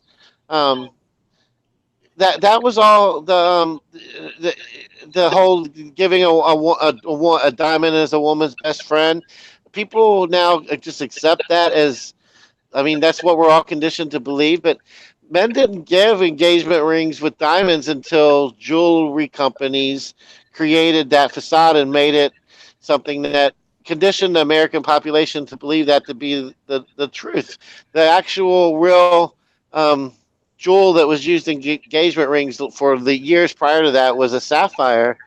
Um, Bacon and eggs for breakfast. That was the pork. And the farming industry conditioning Americans that they needed to eat bacon and eggs for breakfast. That was not just something that we naturally just decided to do. It was fed to us through advertising campaigns. I mean, um, it's just so weird how things that are just considered normal now were actually created then. Definitely. So many marketing schemes, so many things. It's just like, this is like really personal, and you guys, in terms of how much or how little deodorant I wear. But did you know, like, even on the back of deodorant, it says you should talk to your doctor before wearing deodorant if you have kidney problems. And Really? yeah, this is like a ridiculous thing. I'm really crunchy, and like I am like a hippie and whatever. But There you go again. oh, these guys. And so I don't know, but it's like you're just conditioned to like, oh, everybody wears deodorant. You should wear deodorant. And then I kind of am on this natural kick with a lot of things. And then I thought about buying some deodorant because it's summertime here. It's been getting hot. I've been outside a lot with my kids. And then I was like I'm like, okay, I'm just gonna look at the active ingredients again and then I read this disclaimer on the back of the deodorant. And I'm like, okay, not wearing deodorant. I have like natural deodorant that I use that does not work as well as the other stuff, but I don't want to poison my body. So there's that. But yeah, we're just conditioned to all these things in life as basic as what we eat and what we put on our bodies, as basic as, makeup, for women, that like everyone should just and has to wear makeup all the time. And I don't know. Yeah, the list goes on and on and on and on. Yeah. I have one more story I want to share. In a small Italian town, hundreds of years ago, a small business owner owed a large sum of money to a loan shark. The loan shark was a very old, unattractive-looking guy that just so happened to fancy the business owner's daughter. He decided to offer the businessman a deal that would completely wipe out the debt he owed him. However, the catch was that we would only wipe out the debt if he could marry the businessman's daughter. Needless to say, the proposal was met with a look of disgust.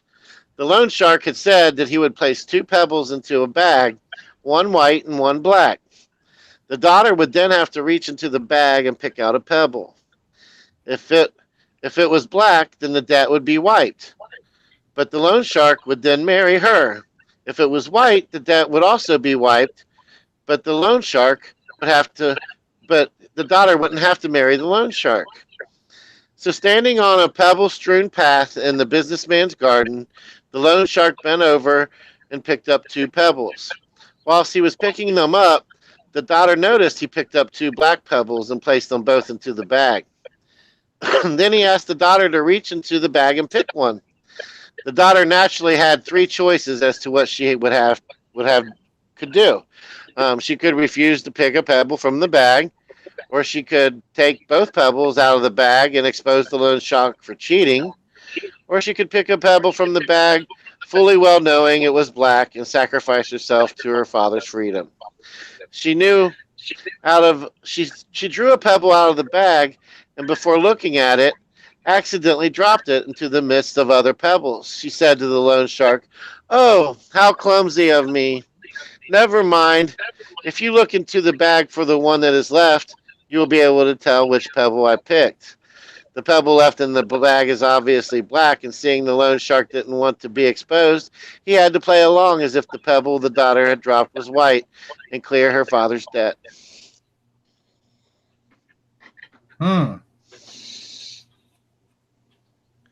So I guess that story is just an example of playing along for as long as you have to, but then as soon as you have an opportunity to think outside of the box, Sure. or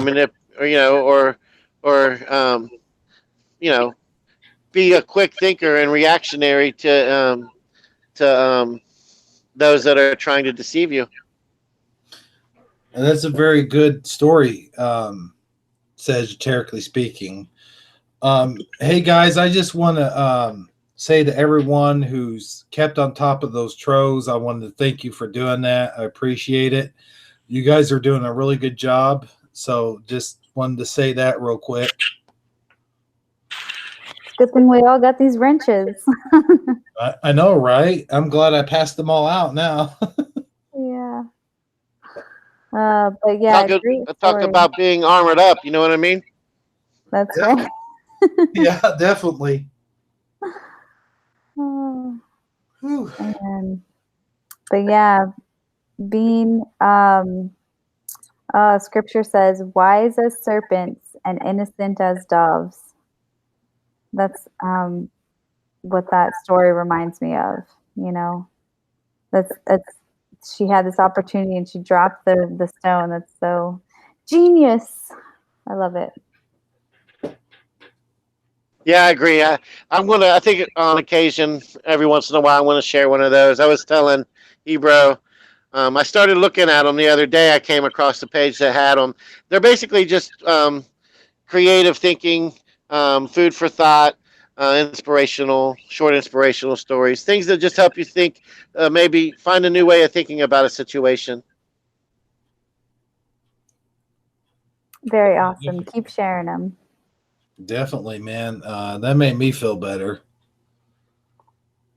You know, I was feeling all worked up about the show. I'm like, oh man, let's get out of here before they hijack the show. Don't give them any ideas. Uh-oh. What? Oh, okay. I thought I lost you guys. Oh No. no, you didn't lose us. I was just on mute. I was looking at chat. It looked like I had lost some of the chat, but then I found it. Like I had to scroll down. It went back to the beginning of the show. I was like, "What's going on?" Yeah, you know, the beginning of the show, everything was going great. Oh, we bounced back. Yeah, it wasn't until I opened up those phone lines we got kind of, you know. It just comes with the territory. Yeah. So, well, hey, look, guys, it's 11:13 in the PM where I'm at. I know, I but know. Fizzy hasn't shared her mandibles yet. I thought I should point that out. Oh no, we're not doing that. We're gonna do man mandibles. We're gonna. Oh, okay. Wait, what are man mandibles? That's men who look like things like a Mothman or merman, or, you know. Aliens. We already showed one of those. Oh yeah, that's true. Yeah. Let's see what else is there. Oh, you've got Bigfoot. That's that would be a man mandible, right? Oh, Right. definitely. Yeti was, I guess, is technically. Oh, giants. Giants are man mandibles. Right. Yeah. Or not, because they're real. I don't know. Maybe. Man mandibles that do stupid human tricks. Wait, what? That do stupid? Instead of stupid pet tricks. Remember when David Letterman had the stupid pet trick segment? Yeah. We could do stupid man tricks.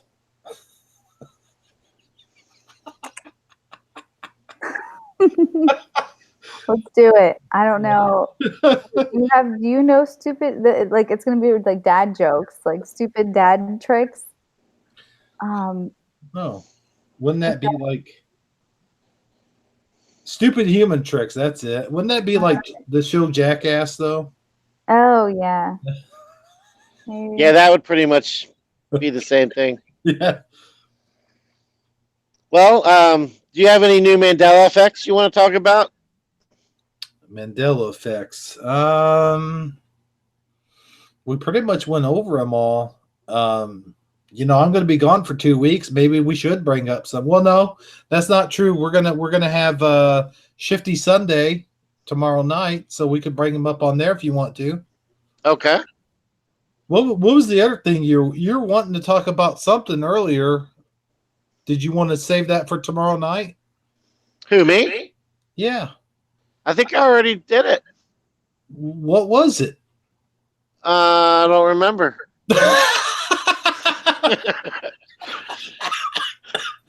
Well, okay. No, there was something you were talking to me about earlier, and I guess I don't remember either. Was it something about the UFOs? No, No, I don't think so. that was an Eddie Von King thing. By the way, Eddie Von King brought up the fact that I never mentioned him in my when I was thanking everybody. Did you catch that video, Jess? I did before the show. Yep, I did catch it. All right. Yeah, I saw it as well.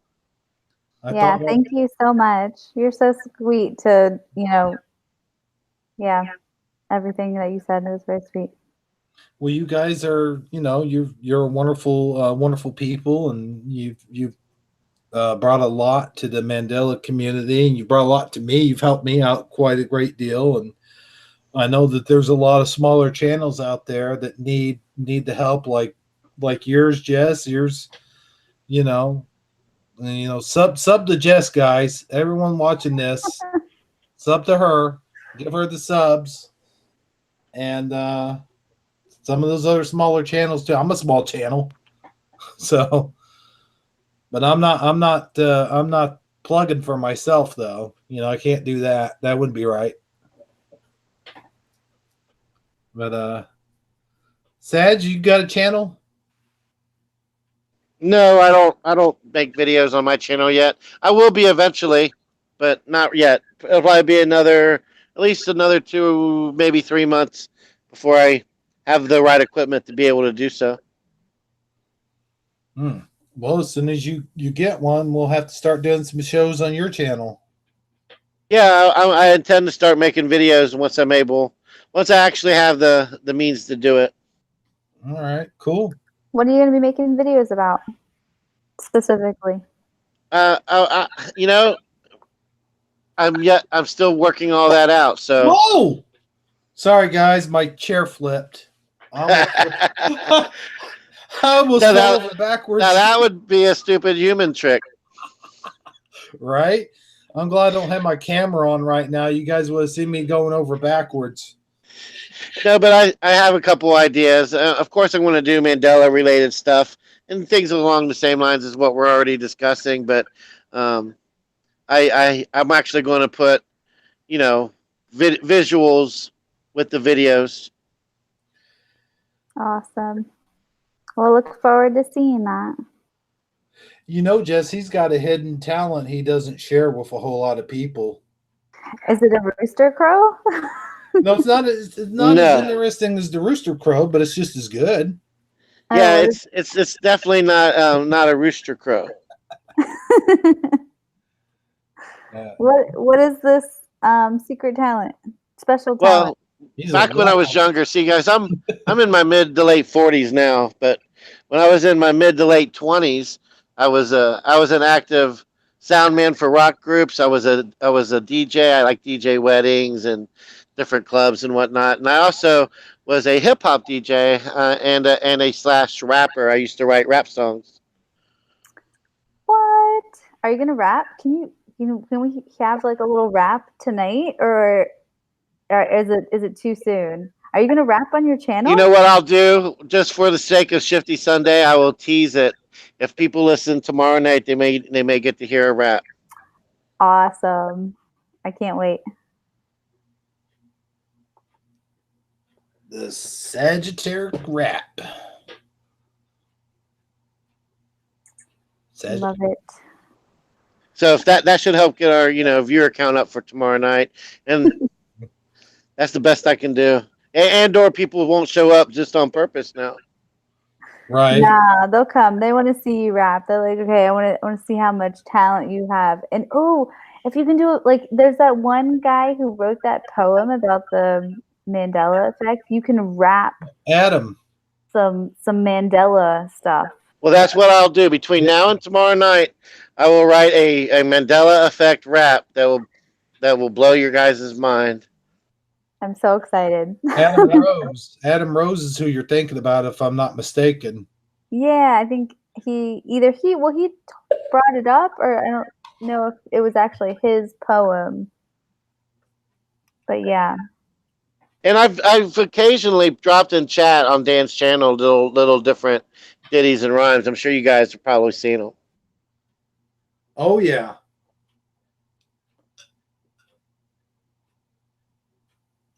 It's not quite the same, though. Not quite the same to listen to it. Yeah, I agree. But I'll have one ready for us for tomorrow night. We'll end the show with it. There you go. All right, that sounds good. Well,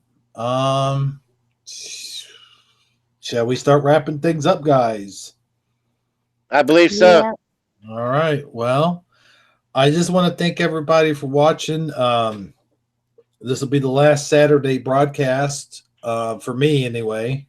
Dan will be back in 2 weeks, and I will be back in 2 weeks, but not with this broadcast. You guys can watch me and Sagiterically Speaking and Armor Up tomorrow night, 7 p.m. Central and 8 p.m. Eastern.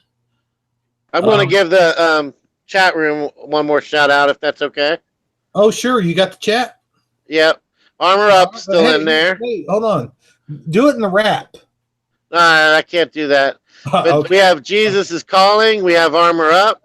The Truth Will Set You Free. Thank you for the call this evening. It was a great call. Much better than the other call that we got.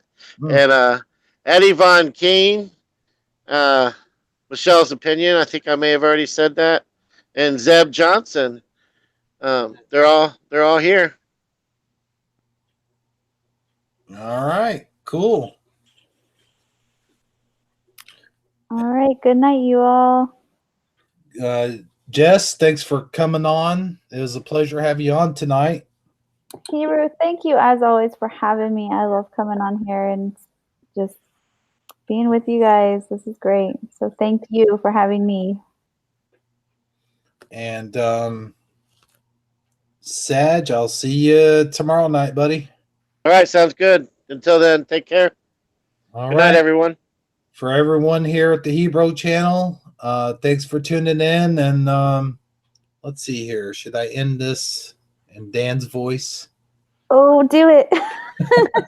You can do it. We started out in Dan's voice. What does he usually say? How does he end it? Does he just usually say goodbye? Hold on, I got one. I got a good one. For everyone here at the Hebrew Performance channel, good night, everybody. I don't know. That's That was good. okay. All right then. I better get back to our screen here. All right. Good night, everybody.